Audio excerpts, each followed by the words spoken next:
ഒന്നാമത്തെ ക്ലാസ്സിൽ നമ്മൾ പഠിച്ചൊരു ടോപ്പിക്കായിരുന്നു വൈ അപ്പോളജറ്റിക്സ്, നമ്മൾ എന്തിന് അപ്പോളജറ്റിക്സ് പഠിക്കണം. രണ്ടാമത്തേൽ വാട്ട്സ് എ ട്രൂത്ത്, നമ്മൾ കർത്താവിൻ്റെ ഒരു സ്റ്റേറ്റ്മെന്റ് ആണ്, ഞാൻ തന്നെ വഴിയും സത്യവും ജീവനുമാകുന്നു. What do you mean by that? സത്യം എന്ന വാക്കിന്റെ അർത്ഥം എന്താണ്? പിന്നെ മൂന്നാമത്തെ നാലാമത്തെ ക്ലാസ്സിലാണ് നമ്മൾ cosmological argument for the existence of God, ദൈവം ഉണ്ടെന്നതിനുള്ള പ്രപഞ്ചശാസ്ത്രവാദത്തെക്കുറിച്ച് പഠിച്ചതും. കഴിഞ്ഞ ക്ലാസ്സിൽ നമ്മൾ പഠിച്ചതാണ് ഇവാഞ്ചലിസം ആൻഡ് അപ്പോളജറ്റിക്സ്, എങ്ങനെയാണ് നമുക്ക് സുവിശേഷം പറയുമ്പോൾ അപ്പോളജറ്റിക്സ് ഉപയോഗിക്കേണ്ടതും ആത്മാക്കളെ അല്ലെങ്കിൽ വ്യക്തികളെ കർത്താവിലേക്ക് നയിക്കേണ്ടതെന്നുള്ള കാര്യമാണ് നമ്മൾ പഠിച്ചത്. ഇന്ന് നമ്മൾ വരുന്നത് ദൈവമുണ്ട് എന്നതിന് നമ്മൾ പറയുമ്പോൾ പ്രധാനമായ ആർഗ്യുമെന്റിൽ വളരെ പ്രധാനമായിട്ടുള്ള ഒരു ആർഗ്യുമെന്റ് ആയിട്ടുള്ള മോറൽ ആർഗ്യുമെന്റ് ആണ് നമ്മൾ ഇന്ന് പഠിക്കുന്നത്. അതിന് മുമ്പായിട്ട് ഇന്ന് പുതിയതായിട്ട് പലരും വന്നതുകൊണ്ടും നമ്മൾ സ്ഥിരം ചെയ്യുന്നൊരു കാര്യമാണ്, നമ്മുടെ മുമ്പത്തെ ക്ലാസ്സിലുള്ള കാര്യങ്ങൾ നമ്മളൊന്ന് ഡിസ്കസ് ചെയ്യാറുണ്ട്. അപ്പോൾ ഒന്നാമത്തെ ക്ലാസ്സിൽ നമ്മൾ പഠിച്ചൊരു കാര്യമായിരുന്നു വൈ അപ്പോളജറ്റിക്സ്, എന്തുകൊണ്ട് അപ്പോളജറ്റിക്സ്. അപ്പോൾ അവിടെ നമ്മൾ പറഞ്ഞൊരു സ്റ്റേറ്റ്മെന്റ് ആണ്, നമ്മൾ അപ്പോളജറ്റിക്സ് പഠിക്കുന്നത് ദൈവത്തെ പ്രതിരോധിക്കാനാണോ? അല്ല, പകരം ദൈവത്തെ പ്രതിരോധിക്കാൻ ഒരു മനുഷ്യൻ ഇറങ്ങി കഴിഞ്ഞാൽ അതിനെക്കാട്ടി വലിയൊരു പൊട്ടത്തരമില്ല. കാരണം സ്വർഗ ദൂതന്മാരും സർവശക്തനായ ദൈവത്തിന് തൻ്റെ ഇത്രയും ശക്തിയെല്ലാം ഉള്ളപ്പോൾ ഒരു മനുഷ്യൻ ഇറങ്ങി ദൈവത്തെ പ്രതിരോധിക്കണമെന്ന് പറയുന്നത് ദാറ്റ് സ്റ്റുപ്പിഡ്.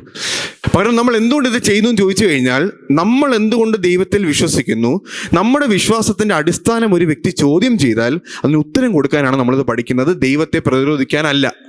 ഇനി നമ്മൾ കണ്ടു what do you mean by apologetics, അല്ലെങ്കിൽ എന്താണ് അപ്പോളജറ്റിക്സ്. അതിൻ്റെ ഒരു ഡെഫിനിഷനാണ് giving a reason or defence for the Christian faith. ക്രൈസ്തവ വിശ്വാസത്തിന് കാര്യകാരണ അടിസ്ഥാനമുള്ള വിശ്വാസമാണെന്ന് കാണിക്കുന്നതാണ് അല്ലെങ്കിൽ തെളിയിക്കുന്നതാണ് അപ്പോളജറ്റിക്സ് എന്ന് പറയുന്നത്. നമ്മൾ പഠിച്ച അടുത്തൊരു കാര്യമായിരുന്നു, രണ്ടൊരു അപ്പോളജറ്റിക്സ് ഉണ്ട്, പോസിറ്റീവ് അപ്പോളജറ്റിക്സും ഉണ്ട്, നെഗറ്റീവ് അപ്പോളജറ്റിക്സും ഉണ്ട്. എന്താണ് പോസിറ്റീവ് അപ്പോളജറ്റിക്സ് എന്ന് പറയുന്നത്? കഴിഞ്ഞ ക്ലാസ്സിലുള്ളവരൊന്ന് പറയാവൂ.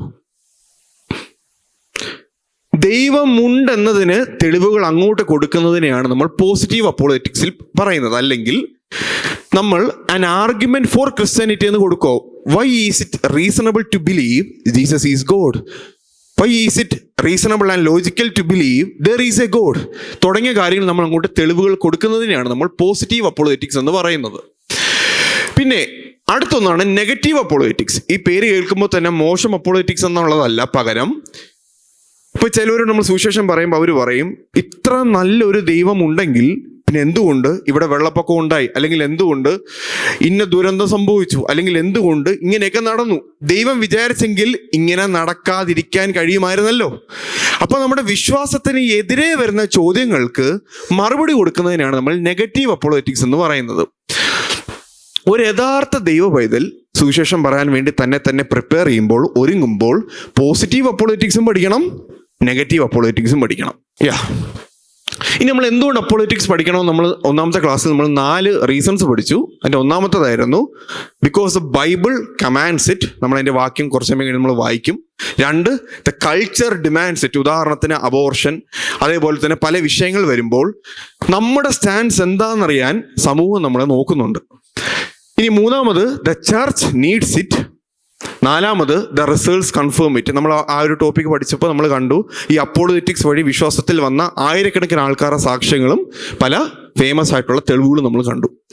ഇനി ഈ അപ്പോളജറ്റിക്സ് പഠിക്കണം, അല്ലെങ്കിൽ നമ്മുടെ വിശ്വാസത്തിന്റെ കാരണം പഠിക്കണമെന്നുള്ളത് ഇനി പറ്റുമെങ്കിൽ ചെയ്താൽ മതി എന്ന് കർത്താവ് പറഞ്ഞൊരു കാര്യമല്ല, കർത്താവ് കൽപ്പിച്ചൊരു കാര്യമാണ്. നമുക്കൊരു വാക്യം വായിക്കാം. 1 പത്രോസ് 3:15. 1 പത്രോസ് 3:15. നിങ്ങളിലുള്ള പ്രത്യാശയെക്കുറിച്ച് ന്യായം ചോദിക്കുന്ന ഏവനോടും സൗമ്യതയും ഭയഭക്തിയും പൂണ്ട് പ്രതിവാദം പറയാൻ എപ്പോഴും ഒരുങ്ങിയിരിക്കുക. സോ നമുക്ക് എല്ലാവർക്കും ഉള്ള റെസ്പോൺസിബിലിറ്റി ആണ് വി ഷുഡ് ബി റെഡി. അല്ലെങ്കിൽ വേറെ ചില ട്രാൻസ്ലേഷനകത്ത് പറയുന്നത് we should be prepared. Question എന്താണ്? Are we prepared? ഇനി ഒരു പോയിന്റ് ഉണ്ട്, ഭയങ്കര ഇമ്പോർട്ടൻറ്റ് പോയിന്റ് ആണ്. നമ്മൾ ഈ ഒരു ദൈവത്തിനുള്ള ആർഗ്യുമെന്റ്സ് പ്രസന്റ് ചെയ്യുമ്പോൾ, നമ്മുടെ വിശ്വാസത്തിനെതിരെ ചോദ്യങ്ങൾ വരുമ്പോൾ അതിന് ഉത്തരം നൽകുമ്പോൾ നമ്മൾ എങ്ങനെ പ്രസന്റ് ചെയ്യണമെന്നാണ് അവിടെ പറയുന്നത്? വിത്ത് ജെന്റിൽനെസ് ആൻഡ് മീക്ക്നെസ്. അതിന്റെ മലയാളം സൗമ്യതയോടും ഭയഭക്തിയോടും. അല്ല നീ കർത്താവിനെ കുറിച്ച്, അതല്ല നമ്മുടെ ടോൺ. ഇനി അപ്പം അതിൻ്റെ അകത്ത് പ്രതിവാദം പറയുക, നമ്മുടെ വിശ്വാസത്തിന്റെ പ്രതിവാദം പറയുക എന്നുള്ള ഡിഫെൻസിന്റെ ഗ്രീക്ക് വാക്കായ അപ്പോളജിയ എന്ന വാക്കിൽ നിന്ന് വന്നൊരു ഇതാണ് അപ്പോളജറ്റിക്സ്. പിന്നെ രണ്ടാമത്തെ ക്ലാസ്സിൽ നമ്മൾ പഠിച്ചൊരു ടോപ്പിക്കാണ് വാട്ട് ഈസ് ട്രൂത്ത്. എന്താണ് സത്യം, ആരാണ് സത്യം, ഒരു കാര്യം സത്യമാണെന്നും അസത്യമാണെന്നും എങ്ങനെ തിരിച്ചറിയാം, സത്യം എന്നത് വ്യക്തികളുടെ അഭിപ്രായമാണോ അതോ അഭിപ്രായങ്ങൾക്ക് അതീതമാണോ തുടങ്ങിയ കാര്യങ്ങളൊക്കെയായിരുന്നു നമ്മൾ രണ്ടാമത്തെ ക്ലാസ്സിൽ പഠിച്ചത്. മൂന്നാമത്തെ ക്ലാസ്സിൽ നമ്മൾ ദൈവമുണ്ട് എന്നതിനുള്ള കോസ്മോളജിക്കൽ ആർഗ്യുമെന്റ് പഠിച്ചു. അതിൻ്റെ അകത്തെ കലാം കോസ്മോളജിക്കൽ ആർഗ്യുമെന്റ് ആണ് നമ്മൾ പഠിച്ചത്. മെയിനായിട്ട് 3 സ്റ്റേറ്റ്മെന്റ് ആണ് അതിൻ്റെ അകത്ത് ഉണ്ടായിരുന്നത്. ഓർമ്മയുണ്ടോ? എന്തൊക്കെയായിരുന്നു? ആരംഭിച്ചു തുടങ്ങുന്ന എന്തിനും ഒരു ആരംഭ കാരണമുണ്ട്. പ്രപഞ്ചം ആരംഭിച്ചു തുടങ്ങി, അതിനാൽ പ്രപഞ്ചത്തിനൊരു ആരംഭ കാരണമുണ്ട്. ഇനി നമ്മൾ അവിടെ പറഞ്ഞൊരു കാര്യമാണ്, ആദ്യത്തെ 2 സ്റ്റേറ്റ്മെന്റ് ശരിയെന്ന് തെളിയിച്ചാൽ പ്രപഞ്ചത്തിന് ആരംഭ കാരണമുണ്ടെന്നുള്ള മൂന്നാമത്തെ സ്റ്റേറ്റ്മെന്റ് ഓട്ടോമാറ്റിക്കലി ശരിയാകും. നമ്മൾ ഈ മാത്തമാറ്റിക്സ് പറയുന്ന പോലെ if A is equal to B and B is equal to C then A is equal to C. നമ്മൾ പിന്നെ വേറെ ബഹളമൊന്നും ഉണ്ടാക്കണ്ട, A is equal to C ആകും. അപ്പൊ അതിൻ്റെ അകത്ത് ഒന്നാമത്തെ സ്റ്റേറ്റ്മെന്റ് ആയിരുന്നു ആരംഭിച്ചു തുടങ്ങുന്ന എന്തിനും ഒരു ആരംഭ കാരണമുണ്ട്. അതെന്തുകൊണ്ട് നമ്മൾ വിശ്വസിക്കാൻ യോഗ്യം, അല്ലെങ്കിൽ എന്തുകൊണ്ട് നമ്മളത് വിശ്വസിക്കുന്നു എന്നതിനെ കുറിച്ച് നമ്മൾ 3 കാര്യങ്ങൾ കണ്ടു. ഒന്ന്, നമ്മുടെ നിരീക്ഷണത്തിലും എക്സ്പീരിയൻസിലും ഒരിക്കൽ പോലും നത്തിങ്ങിൽ നിന്ന് എന്തെങ്കിലും വരുന്നതായിട്ട് നമ്മൾ കണ്ടിട്ടില്ല. രണ്ടാമതായിട്ട്, അങ്ങനെ ഒന്നുമില്ലായ്മയിൽ നിന്ന് സാധനങ്ങൾ പുറപ്പെടുമെങ്കിൽ, ഇന്ന് നിങ്ങൾ മീറ്റിങ്ങിന് വന്നപ്പം നമ്മുടെ കേശവസ്വരം ജംഗ്ഷനിൽ ഒരു പുതിയ പ്രപഞ്ചമോ അല്ലെങ്കിൽ സീബ്രയോ അല്ലെങ്കിൽ മൂയിലൊക്കെ ചാടി വരെ നമ്മൾ കാണേണ്ടതാണ്, നമ്മളത് കാണുന്നില്ല. മൂന്നാമത്, ലോജിക്കും നമ്മുടെ സയന്റിഫിക് റീസണിങ്ങും കൺഫേം ചെയ്യുന്നു നത്തിങ്ങിൽ നിന്നൊന്നും വരത്തില്ല. രണ്ടാമത്തെ ഒരു സ്റ്റേറ്റ്മെന്റ് ആയിരുന്നു പ്രപഞ്ചം ആരംഭിച്ചു തുടങ്ങി. നമ്മളത് തെളിയിച്ചത് 5 തെളിവുകളിലൂടെയാണ്. നമ്മൾ അതിനെ വിളിച്ചൊരു പേരായിരുന്നു surge. S for second law of thermodynamics, U for universe is expanding, R for radiation afterglow, G for great galaxy seed, E for Einstein's theory of relativity. അപ്പം ക്ലാസ് മിസ്സായവർ പിന്നെ ചോദിച്ചു കഴിഞ്ഞാൽ ഞാൻ എൻ്റെ ഒരു കുറച്ച് നോട്ട്സ് ഉണ്ട്, അത് അയച്ചു തരാം. പഠിച്ചു കഴിഞ്ഞാൽ നിങ്ങൾക്കും ആ ഒരു പ്രസന്റ് ചെയ്യാൻ പറ്റും. ഇന്ന ശാസ്ത്രീയ തെളിവുകൾ ഉള്ളതുകൊണ്ട് പ്രപഞ്ചം നിത്യമല്ല, പകരം ആരംഭിച്ചു തുടങ്ങിയ ഒന്നാണെന്ന് നമുക്ക് പ്രസന്റ് ചെയ്യാൻ പറ്റും. അങ്ങനെ ഇത് രണ്ടും പ്രസന്റ് ആകുമ്പോൾ തന്നെ ഒരു കാര്യം ഉറപ്പാണ്, ഈ പ്രപഞ്ചത്തിനൊരു ആരംഭ കാരണമുണ്ട്. ഇനി ആരംഭ കാരണം എന്തായിരിക്കണം? ബിഗ് ബാങ് പറയുന്നത് പോലെ ബിഗ് ബാങ്ങിന്റെ സമയത്താണ് സ്പേസ് ടൈം മാറ്റർ ഉണ്ടായതെങ്കിൽ ബിഗ് ബാങ് കോസ് ചെയ്യാൻ കാരണമായിട്ടുള്ള പ്രപഞ്ചത്തിന്റെ കാരണക്കാരൻ എന്തായിരിക്കണം? സ്പേസ്ലെസ് ആയിരിക്കണം, ടൈംലെസ് ആയിരിക്കണം, മാറ്റർലെസ് അല്ലെങ്കിൽ ഇമ്മെറ്റീരിയൽ ആയിരിക്കണം, നിത്യമായിരിക്കണം, അതായത് സമയത്തിന് പുറത്തായിരിക്കണം. പിന്നെ ഒന്നുമില്ലായ്മയിൽ നിന്ന് ഈ കാണുന്ന പ്രപഞ്ചത്തെ ഉണ്ടാക്കാൻ കഴിവുള്ളവനാണെങ്കിൽ അവൻ സർവശക്തനായിരിക്കണം. ഒരു വ്യക്തിക്ക് മാത്രമേ തീരുമാനം എടുക്കാനുള്ള കഴിവുള്ളൂ. അപ്പൊ പ്രപഞ്ചത്തെ ഉണ്ടാക്കണമെന്ന് തീരുമാനം എടുക്കണമെങ്കിൽ അതാരായിരിക്കണം? ഇത് ഒരു വ്യക്തിയായിരിക്കണം. ഒരു ശക്തി മാത്രമല്ല, ഒരു വ്യക്തിയായിരിക്കണം. പിന്നെ ഇപ്പം നമ്മൾ ഇവിടെ വരുമ്പോൾ നമ്മളെല്ലാവരും ഇരുമ്പിന്റെ കുടയൊക്കെ പിടിച്ചുകൊണ്ടാണോ വരുന്നേ? അവിടെ നിന്നുള്ള വല്ല ഉൽക്ക വല്ലതും തലയിൽ വീടും. അപ്പൊ ഇരുമ്പിന്റെ കുട ആണോ? അല്ല, ഒരു ഡിസൈൻ ഉണ്ട്. അപ്പം he must be intelligent or brilliant. ഇത്രയും ഇത് വെക്കുമ്പം, ഇത്രയും ക്വാളിറ്റീസ് നമ്മൾ വെക്കുമ്പോൾ അതിന് ഒറ്റ കാൻഡിഡേറ്റേ ഉള്ളൂ, ദാറ്റ് ഈസ് ഗോഡ്. ഇതാണ് നമ്മൾ കോസ്മോളജിക്കൽ ആർഗ്യുമെന്റിൽ നമ്മൾ പഠിച്ചത്. പിന്നെ കഴിഞ്ഞ ക്ലാസ്സിൽ നമ്മൾ പഠിച്ച ഒരു കാര്യമായിരുന്നു ഇവാഞ്ചലിസം ആൻഡ് അപ്പോളജറ്റിക്സ്. അപ്പോൾ അപ്പോളജറ്റിക്സ് പഠിക്കുന്നത് കൊണ്ട് നമ്മൾ എന്തായി മാറും? We become confident Christians. നമ്മൾ ഒരാളോട് സുവിശേഷം പറയുമ്പം നമ്മുടെ മനസ്സിലൊരു ചോദ്യമാണ്, ഞാൻ എങ്ങാനും സുവിശേഷം പറയുമ്പോൾ എന്തെങ്കിലും ചോദ്യങ്ങൾ ചോദിച്ചാൽ ഞാൻ അതിന് എങ്ങനെ ഉത്തരം കൊടുക്കും? അപ്പോളജറ്റിക്സ് പഠിച്ചു കഴിയുമ്പോൾ നമുക്ക് എന്ത് കിട്ടും? ക്വസ്റ്റ്യൻ വരട്ടെ, ഞാൻ എന്ത് ചെയ്യാം? I know the answer. അപ്പൊ നമ്മൾ കോൺഫിഡൻ്റ് ആയിരിക്കണം, പക്ഷെ നമ്മൾ എന്തായി മാറാൻ പാടില്ല? പ്രൗഡ് ആവാൻ പാടില്ല. അതിൻ്റെ അർത്ഥം ഈ ചില ആൾക്കാർ ഈ അപ്പോളജറ്റിക്സ് പഠിച്ചവരുണ്ട്, അല്ലാത്തവരുണ്ട്. അവർ കുറച്ച് ആർഗ്യുമെന്റ്സ് എല്ലാം പഠിച്ചു കഴിയുമ്പോൾ അവർക്കൊരു ചിന്ത വരും, ഞാൻ ഇനി എങ്ങനെ ജീവിച്ചാലും ദൈവം അങ്ങ് അഡ്ജസ്റ്റ് ചെയ്യും, എനിക്ക് ഇത്ര അറിയാം. പിന്നെ ചിലരോട് സംസാരിക്കുമ്പോൾ ഇവര് തല താഴ്ത്തത്തിൽ ഇങ്ങനെ വയ്ക്കും, ഇത് നിനക്കറിയാം, ഇങ്ങനെ ഭയങ്കര ഹെഡ് വെയിറ്റ് ഒക്കെ വരും. അതുകൊണ്ടാണ് നമ്മുടെ സദൃശവാക്യങ്ങളൊരു വാക്യമുണ്ട്, അറിവ് ചീർപ്പിക്കുന്നു. അപ്പം നമ്മൾ ഈ തെളിവുകൾ പഠിക്കുമ്പോൾ, ആർഗ്യുമെന്റ്സ് പഠിക്കുമ്പോൾ നമ്മൾ അധികം ദൈവത്തെ മനസ്സിലാക്കും തോറും നമ്മൾ എന്ത് ചെയ്യണം? അധികം താഴ്മ കാണിക്കണം. അധികം നമ്മളോട് ഒരാൾ സംസാരിക്കാൻ വരുമ്പം എനിക്കെല്ലാം അറിയാം, I am a all knowing person എന്നുള്ളതല്ല, പകരം താഴ്മയോടെ അദ്ദേഹത്തിൻ്റെ വിഷയത്തിൽ അദ്ദേഹമായിട്ട് റിലേറ്റ് ചെയ്യുന്ന രീതിയിൽ സംസാരിച്ചാൽ മാത്രമേ നമ്മളിൽ ക്രിസ്തുവിൻ്റെ ഒരു ഭാവം ഉണ്ടാകത്തുള്ളൂ. പിന്നെ കഴിഞ്ഞ ക്ലാസ് നമ്മൾ പറഞ്ഞൊരു കാര്യമാണ്, നമ്മൾ സുവിശേഷം പറയുമ്പോൾ നമ്മൾ എന്താ പറയുന്നേ? നീ എന്ത് വിശ്വസിക്കണോ നമ്മൾ പറയും. അതിൻ്റെ അർത്ഥം യേശുവാണ് ദൈവത്വം എന്നും യേശു നിനക്ക് വേണ്ടി മരിച്ചുവെന്നും നീ കർത്താവിൽ വിശ്വസിച്ചാൽ നിനക്ക് നിത്യജീവൻ ലഭിക്കുമെന്നും നമ്മൾ എന്തിലൂടെ പറയും? സുവിശേഷത്തിലൂടെ പറയും. പക്ഷെ എന്തുകൊണ്ട് ഞാൻ യേശു ദൈവമാണെന്ന് വിശ്വസിക്കണമെന്ന് മറുചോദ്യം ചോദിച്ചാൽ ആ ഉത്തരം നമ്മൾ എങ്ങനെ പറയും? അപ്പോളറ്റിക്സ് വഴി പറയും. അങ്ങനെ നമ്മൾ ഇവാഞ്ചലിസവും അപ്പോളറ്റിക്സും ആയിട്ടുള്ള ബന്ധം കണ്ടു. പിന്നെ നമ്മൾ കണ്ടു ഏതാണ് ഏറ്റവും എഫക്റ്റീവ് ആയിട്ടുള്ള evangelism, that is friendship evangelism. നമ്മൾ അവിടെ ഒരു പോയിന്റ് പറഞ്ഞു, 3 കാര്യങ്ങൾ: ഇവാഞ്ചലിസവും അപ്പോളറ്റിക്സും പിന്നെ പരിശുദ്ധാത്മാവിൻ്റെ ഇതും കൂടെ ഉണ്ടെങ്കിൽ നമുക്ക് എന്ത് ചെയ്യാൻ പറ്റും? ആത്മാക്കളെ കർത്താവിന് വേണ്ടി നേടാൻ കഴിയും. പിന്നെ ഇവാഞ്ചലിസം, ഒരാളോട് സുവിശേഷം പറയാൻ പല മെത്തേഡ്സ് ഉള്ളതിൽ നമ്മൾ ഒരു മെത്തേഡ് ആയിട്ടുള്ള the way of the master എന്ന് പറയുന്ന മെത്തേഡ് നമ്മൾ കഴിഞ്ഞ ക്ലാസ്സിൽ കണ്ടു. പിന്നെ നമ്മുടെ അടുത്തൊരു ആഗ്രഹമായിരുന്നു, ഈ ഒരു മീറ്റിംഗ് സ്റ്റാർട്ട് ചെയ്യുമ്പോൾ തന്നെ നമ്മുടെ ഈ മീറ്റിങ്ങിൻ്റെ ഒരു നമ്മൾ പറയുന്ന, അല്ലെങ്കിൽ ഓരോ ക്ലാസ് കഴിയുമ്പം നമ്മൾ 3 ചോദ്യങ്ങൾ ഡീൽ ചെയ്യും. അപ്പം ഈ ചോദ്യങ്ങൾ നമ്മൾ മാത്രമല്ല എല്ലാവരും ഡീൽ ചെയ്യുന്നത്. അപ്പം കുറച്ചും കൂടെ ആൾക്കാരിലേക്ക് ഇത് എത്തിക്കാനും മൊത്തത്തിൽ നമ്മുടെ ഒരു ക്രൈസ്തവ യുവ സമൂഹത്തെ കർത്താവിന് വേണ്ടി ശക്തമായി നിൽപ്പാൻ അവർക്ക് കുറച്ചും കൂടെ റിസോഴ്സസ് നൽകാനും ഒരു പ്ലാൻ ഇട്ടിരുന്നു. അങ്ങനെയാണ് ഈ ഒരു പേജ് ക്രിയേറ്റ് ചെയ്യുന്നത്. അപ്പോൾ നമ്മളിപ്പോൾ ഈ ഒരു ക്ലാസ്സിൻ്റെ തന്നെ നമ്മൾ ഇതിൻ്റെ അകത്താണ് അപ്ലോഡ് ചെയ്യാൻ ചിന്തിക്കുന്നത്. സോ അതും കൂടി ഇൻഫോം ചെയ്യാനായിട്ട് ആഗ്രഹിക്കുന്നു. അപ്പോൾ നമ്മുടെ ഈ ഇത്രയും ക്ലാസ് കഴിഞ്ഞ് നമ്മൾ ഇത്രയും കാര്യങ്ങൾ നമ്മൾ മുമ്പ് പഠിച്ചു. ഇപ്പം എല്ലാവരും ഒരേ പേജിലാണോ? മുമ്പ് അറ്റൻഡ് ചെയ്തവരും പുതിയതായിട്ട് വന്നവരും എല്ലാവരും ഇപ്പം ഒരു പേജിലാണ്. ഇന്ന് നമ്മൾ പഠിക്കാൻ പോകുന്നതാണ് the moral argument for the existence of God. ഞാൻ പറഞ്ഞ പോലെ പ്രധാനമായിട്ട് 7 ആർഗ്യുമെന്റ് ആയിരിക്കും നമ്മൾ പഠിക്കുന്നത്. അതിൻ്റെ അകത്ത് കോസ്മോളജിക്കൽ ആർഗ്യുമെന്റ് നമ്മൾ പഠിച്ചു. നമ്മൾ രണ്ടാമത് പഠിക്കുന്ന ആർഗ്യുമെന്റ് ആണ് മോറൽ ആർഗ്യുമെന്റ്. ഞാൻ ആദ്യം നിങ്ങളെ ഒരു കാർട്ടൂണിൻ്റെ ഒരു ഇത് കാണിച്ചിട്ട് എൻ്റെ ക്ലാസ്സിലോട്ട് കടക്കാൻ ആഗ്രഹിക്കുന്നു. ആർക്കെങ്കിലും ഈ കാർട്ടൂണിൻ്റെ പേര് പറയാവോ? വെരി ഗുഡ്, ഡെൽവിൻ പറഞ്ഞു. ഇത് കാർട്ടൂൺ എന്ന് പറയുമ്പോൾ നമ്മൾ ടോം ആൻഡ് ജെറി പോലത്തെ കാർട്ടൂൺ അല്ല. പണ്ടത്തെ ഇംഗ്ലീഷ് പത്രങ്ങളുടെ ബാക്കിൽ ഒരു കോമിക് സ്ട്രിപ്പ് വരും, ചില ഒരു കഥ ഇതുപോലെ വരും. അതിൻ്റെ അകത്ത് ഫേമസ് ആയിട്ടുള്ള ഒന്നാണ് കാൽവിൻ ആൻഡ് സ്ട്രിപ്സ്. ഈ കാൽവിൻ എന്ന് പറയുന്ന പയ്യനും ഹോബ്സ് എന്ന് പറയുന്നത് ആ ടൈഗറുമാണ്, കാൽവിൻ ആൻഡ് ഹോബ്സ്.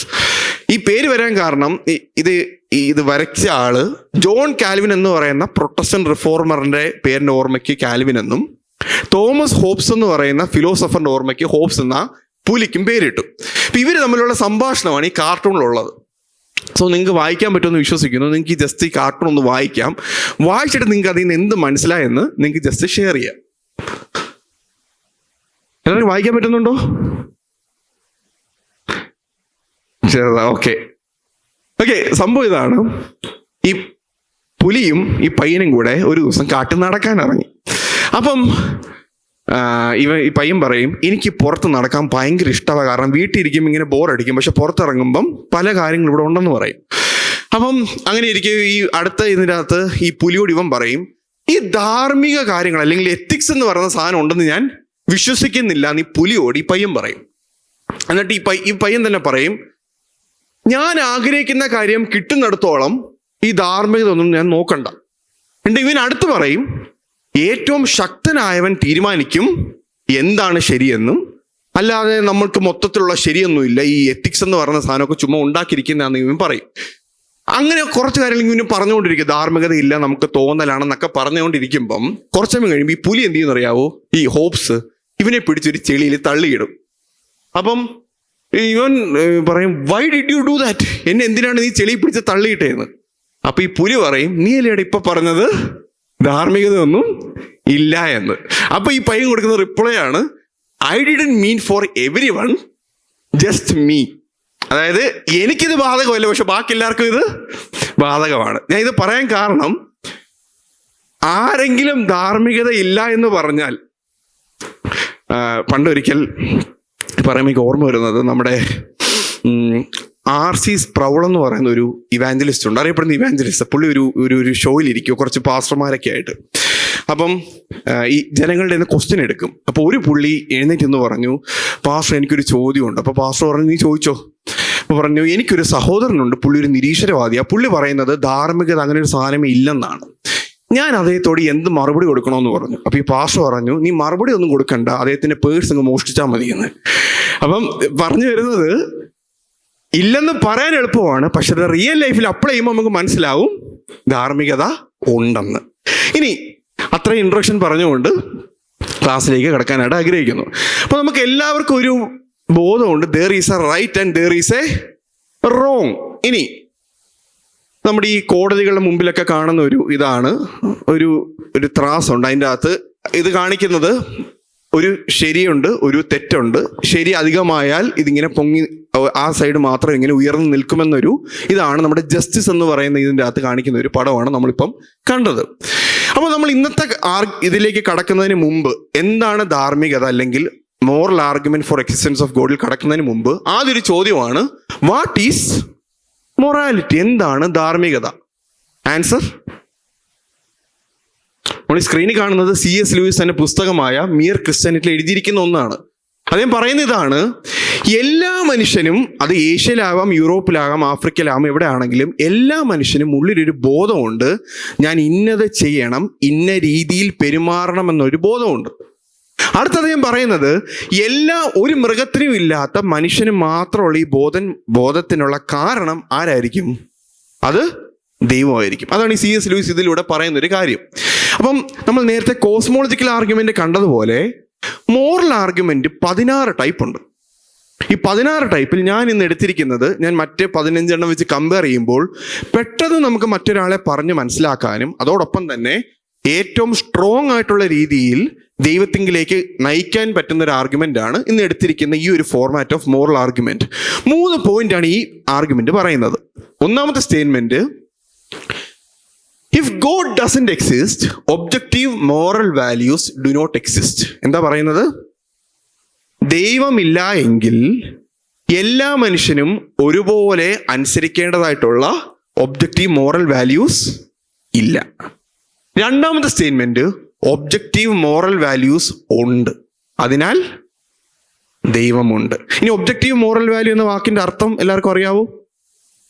നമുക്ക് 2 ടേം നമ്മൾ ട്രൂത്ത് പഠിച്ചപ്പോൾ നമ്മൾ പറഞ്ഞു, ഓർമ്മയുണ്ടോ?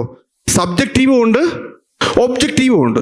സബ്ജക്റ്റീവ് എന്ന് പറയുമ്പം ആൾക്കാരുടെ അഭിപ്രായത്തിനനുസരിച്ച്, ഇഷ്ടങ്ങൾക്കനുസരിച്ച്, ഇപ്പം ഞാൻ നിങ്ങളോട് ചോദിക്കുവാണ്, which is your favourite flavour of ice cream എന്ന് ചോദിച്ചാൽ വാനില പറയും, ചോക്ലേറ്റ് പറയും, സ്ട്രോബെറി പറയും. അതിനകത്ത് ഒരു ശരി ഉത്തരവുണ്ടോ? ഇല്ല, എല്ലാം ശരിയാണ്. പക്ഷെ ഒബ്ജക്റ്റീവ് എന്ന് പറയുമ്പം ഒന്നും എത്ര ആണെന്ന് ചോദിച്ചാൽ ഞാൻ പറയും എൻ്റെ അഭിപ്രായം 3 ആണെന്ന് പറഞ്ഞാൽ മോന് ഫുൾ മാർക്ക് തരാം, ആരെങ്കിലും പറയൂ? ഇല്ല. അവിടെ അഭിപ്രായങ്ങൾക്കല്ല ഇമ്പോർട്ടൻസ്, അവിടെ സത്യത്തിനാണ് ഇമ്പോർട്ടൻസ്. അതിൻ്റെ അർത്ഥം ഒബ്ജക്റ്റീവ് മോറൽ വാല്യൂസ് എക്സിസ്റ്റ് ചെയ്യുന്നതിൻ്റെ അർത്ഥം മനുഷ്യന്റെ അഭിപ്രായങ്ങൾക്ക് അതീതമായിട്ടുള്ള ഒരു മോറൽ ധാർമ്മിക നിയമങ്ങളുണ്ട്. ഉദാഹരണത്തിന് ഒരു എക്സാമ്പിളും കൂടെ തരാം. നാളെ ലോകത്തുള്ള എല്ലാ മനുഷ്യനും ചേർന്നിട്ട് പറയുവാണ്, ഇന്നുകൊണ്ട് നമ്മൾ തീരുമാനിക്കുവാണ് മോഷണം തെറ്റല്ല. എൻ്റെ ചോദ്യം, അങ്ങനെ മനുഷ്യരെല്ലാവരും കൂടെ തെറ്റല്ല എന്ന അഭിപ്രായം പറഞ്ഞാൽ മോഷണം തെറ്റല്ലാതാകുമോ? ഇല്ല. അതാണ് ഈ ഒബ്ജക്റ്റീവ് മോറൽ വാല്യൂ എന്ന പദം കൊണ്ട് ഉദ്ദേശിക്കുന്നത്. അപ്പം ദൈവമില്ല എങ്കിൽ ഒബ്ജക്റ്റീവ് മോറൽ വാല്യൂസ് ഇല്ല, എന്നാൽ ഒബ്ജക്റ്റീവ് മോറൽ വാല്യൂസ് ഉണ്ട്, അതിൻ്റെ അർത്ഥം ദൈവമുണ്ട്. ഇതാണ് ഈ മോറൽ ആർഗ്യുമെന്റിന്റെ ഒരു ഫ്രെയിം വർക്ക് എന്ന് പറയുന്നത്. അപ്പൊ നമ്മൾ ഈ ദൈവമുണ്ട് എന്ന 3ാമത്തെ സ്റ്റേറ്റ്മെന്റ് തെളിയിക്കണമെങ്കിൽ നമ്മൾ എന്ത് ചെയ്യണം?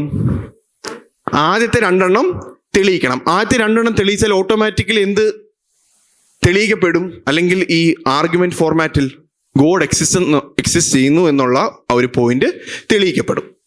അപ്പം ദൈവമില്ല എങ്കിൽ ഒബ്ജക്റ്റീവ് മോറൽ വാല്യൂസ് ഇല്ല, എന്നാൽ ഒബ്ജക്റ്റീവ് മോറൽ വാല്യൂസ് ഉണ്ട്, അതിനാൽ ദൈവമുണ്ട് എന്നുള്ള ഇതിലേക്ക് വരണമെങ്കിൽ എന്ത് ചെയ്യണം? ആദ്യത്തെ 2 പോയിന്റ് നമ്മൾ തെളിയിക്കണം. ഇത്രയും പറഞ്ഞുകൊണ്ട് നമ്മൾ ഇതിന്റെ 1ാമത്തേതായിട്ടുള്ള ഇതിലേക്ക് വരികയാണ്. 1ാമത്തെ സ്റ്റേറ്റ്മെന്റ് എന്താ പറയുന്നത്? If God doesn't exist, objective moral values do not exist. അതിന്റെ അർത്ഥം ദൈവമില്ല എങ്കിൽ ഒബ്ജക്റ്റീവ് മോറൽ വാല്യൂസ് ഇല്ല. എല്ലാ മനുഷ്യനും ഒരുപോലെ നിയന്ത്രിക്കപ്പെടേണ്ട, നോക്കേണ്ട ധാർമ്മിക നിയമങ്ങൾ ഇല്ല, ദൈവമില്ല എങ്കിൽ. ഇതാണ് നമ്മുടെ 1ാമത്തെ സ്റ്റേറ്റ്മെന്റ്. അപ്പൊ ഇത് തെളിയിക്കാനുള്ള ബാധ്യത ആർക്കാ? നമുക്കാ. നമ്മളത് തെളിയിക്കാൻ പോവാ. അപ്പം ഈ ഒരു ചോദ്യമായിട്ട് വരുമ്പോൾ, അല്ലെങ്കിൽ ഈ ഒരു ഒന്നാമത്തെ സ്റ്റേറ്റ്മെന്റ്, ദൈവമില്ല എങ്കിൽ ധാർമ്മിക മൂല്യങ്ങൾ അല്ലെങ്കിൽ എല്ലാ മനുഷ്യരും ഒരുപോലെ ഫോളോ ചെയ്യേണ്ട ധാർമ്മിക മൂല്യങ്ങൾ ഇല്ല എന്ന നമ്മുടെ വാദത്തോട് പണ്ടുള്ളതും ഇപ്പോഴുള്ളതുമായിട്ടുള്ള ഏതാണ്ട് എല്ലാ നിരീശ്വരവാദികളും അംഗീകരിക്കുന്നുണ്ട്. നോർമലി നമ്മുടെ വാദങ്ങൾ എതിർക്കുന്നുണ്ട്, പക്ഷെ ഇവരെന്ത് ചെയ്യുന്നുണ്ട്? ഈ വാദം അംഗീകരിക്കുന്നുണ്ട്. നിങ്ങൾ ഈ സ്ക്രീനിൽ കാണുന്നത് ലോകത്തെ ഏറ്റവും പ്രശസ്തനായിട്ടുള്ള നിരീശ്വരവാദിയായിട്ടുള്ള റിച്ചാർഡ് ഡോക്കിൻസ് എന്ന് പറയുന്ന ആളാണ്. പ്രധാനമായിട്ടും നമ്മുടെ നവനാസ്തികത അല്ലെങ്കിൽ ന്യൂ എത്തിസത്തിന് 4 പേരാണുള്ളത്. അതിലെ ഒരു പ്രധാനിയാണ് റിച്ചാർഡ് ഡോക്കിൻസ്. അദ്ദേഹം തന്നെ പുസ്തകമായ ഗോഡ് ഡിലൂഷനിൽ എഴുതിയ ഒരു സ്റ്റേറ്റ്മെന്റ് ആണിത്. Without God there is no evil and no good. മലയാളത്തിലുണ്ട്, ദൈവമില്ലാതെ തിന്മയുമില്ല നന്മയുമില്ല. അപ്പൊ നമ്മൾ മാത്രമാണോ ഇത് തിരിച്ചറിയുന്നേ? നിരീശ്വരവാദികളും ഇത് തിരിച്ചറിയുന്നുണ്ട്. പ്രശസ്ത റഷ്യൻ നോവലിസ്റ്റ് ആയിട്ടുള്ള ദോസ്തോവസ്കി ഒരിക്കൽ പറഞ്ഞൊരു സ്റ്റേറ്റ്മെന്റ് ആണ്, ദൈവമില്ലെങ്കിൽ എല്ലാം എല്ലാം അനുവദീയമാണ്. അതിനെക്കുറിച്ച് ഇദ്ദേഹം പറയുന്ന ഒരു സ്റ്റേറ്റ്മെന്റ് ഉണ്ട്. അതായത് ഈ ഒരു സ്റ്റേറ്റ്മെന്റ് നിങ്ങൾക്ക് അധികം മനസ്സിലാക്കാൻ ഒരു ചെറിയ എക്സാമ്പിൾ പറയാം.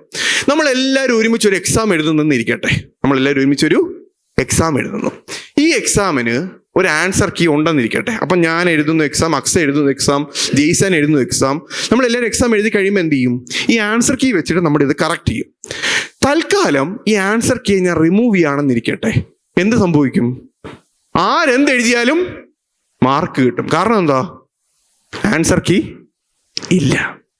അതാണ് ദോസ്തോവസ്കി പറയുന്നത്, ദൈവത്തെ ധാർമ്മികതയുടെ ഇതിൽ നിന്ന് മാറ്റിക്കഴിഞ്ഞാൽ ആൻസർ കീ ഇല്ലാത്ത എക്സാം പോലെയാണ്. ആരെന്ത് ചെയ്താലും എല്ലാം ഓക്കെ ആണ്. നിങ്ങൾ ആരെങ്കിലും നോവൽ വായിക്കാൻ ഇഷ്ടമുള്ളവരുണ്ടെങ്കിൽ ഞാൻ നിങ്ങൾക്ക് 2 നോവൽ റെക്കമെൻഡ് ചെയ്യും. ഇത് ആക്ച്വലി ഞാൻ വായിച്ചെന്ന് മാത്രമല്ല, ഈ ധാർമ്മികത ഇല്ല, മനുഷ്യന്റെ തോന്നലാണ് അതൊക്കെ എന്ന് പറയുന്ന നിരീശ്വരവാദികൾക്ക് യഥാർത്ഥത്തിൽ ധാർമ്മികത ഇല്ലെങ്കിൽ എന്ത് ഡേഞ്ചറസ് ആണ് റിയാലിറ്റി എന്ന് മനസ്സിലാക്കാൻ ഞാൻ റെക്കമെൻഡ് ചെയ്യുന്ന 2 നോവലാണിത്. ഒന്ന് ക്രൈം ആൻഡ് പണിഷ്മെന്റും, 2 ദ ബ്രദേഴ്സ് കറമസോവും. ഇത് 2 അടിപൊളി നോവൽസ് ആണ്. ഇതിൻ്റെ അകത്ത് 2 നിരീശ്വരവാദികളായിട്ടുള്ള ക്യാരക്ടേഴ്സ് ഉണ്ട്. ഇവരുടെ ജീവിതങ്ങളും സംസാരങ്ങളും പഠിച്ചു കഴിഞ്ഞാൽ നമുക്ക് മനസ്സിലാകും, ധാർമ്മികതയുടെ ഭൂപടത്തിൽ നിന്ന് ദൈവത്തെ മാറ്റിക്കഴിഞ്ഞാൽ നമ്മുടെ ലൈഫിന് മീനിങ്ങും ഇല്ല, പർപ്പസും ഇല്ല, വാല്യൂ ഇല്ല. പട്ടി ചത്തതുപോലെ നമ്മളും ചത്താൽ അത്രേ ഉള്ളൂ. അമേസിങ് ആയിട്ടുള്ള 2 നോവൽസ് ആണിത്. ഓക്കെ, ഇനി അപ്പൊ നമ്മുടെ ഒന്നാമത്തെ സ്റ്റേറ്റ്മെന്റ് എന്താണ്? ദൈവമില്ല എങ്കിൽ ഒബ്ജക്റ്റീവ് മോറൽ വാല്യൂസ് ഇല്ല. നിങ്ങൾ ആർക്കെങ്കിലും ഇദ്ദേഹത്തെ കേട്ടിട്ടുണ്ടോ? ഈ ഒരു പേര് മുമ്പ് കേട്ടിട്ടുണ്ടോ, കണ്ടിട്ടുണ്ടോ? ഇതിന്റെ പേരാണ് ജെഫ്രി ഡാമർ. അറിയാവോ ആർക്കെങ്കിലും? ഓക്കെ, നമ്മുടെ കരിഷ്മ തലയാട്ടുന്നുണ്ട്. കരിഷ്മയ്ക്ക് അറിയാം. വേറെ ആർക്കെങ്കിലും അറിയാം? യാ, വെരി ഗുഡ്. നമ്മുടെ ഡാനിക്ക് അറിയാം.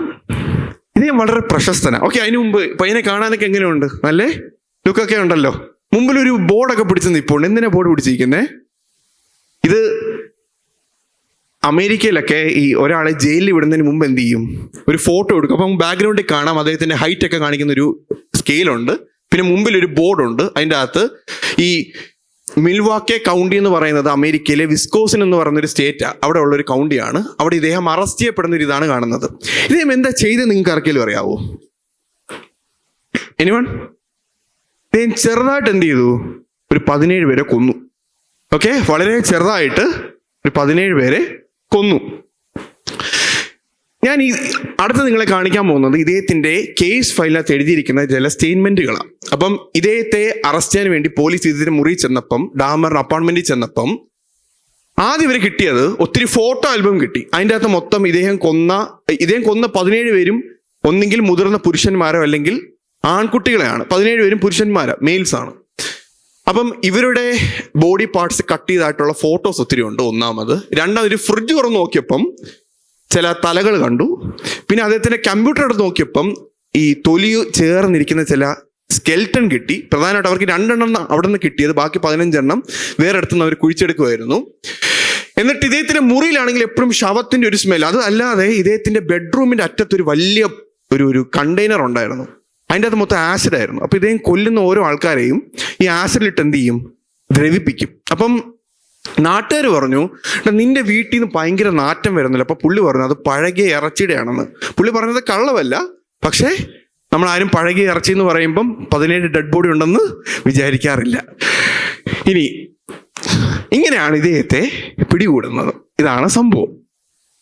ഇതേ ഒരു നെക്രോഫീൽ അഡിക്റ്റഡ് ആയിട്ടുള്ള ആൾ, അതായത് ശവത്തോട് സ്നേഹം തോന്നുന്ന ഒരാളായിരുന്നു. ഒരു മെന്റലായിട്ടുള്ളൊരു പ്രോബ്ലം ഉള്ളൊരു, അല്ലെങ്കിൽ അങ്ങനെ ചിന്തിച്ചിരുന്ന ഒരാളായിരുന്നു ഇദ്ദേഹം.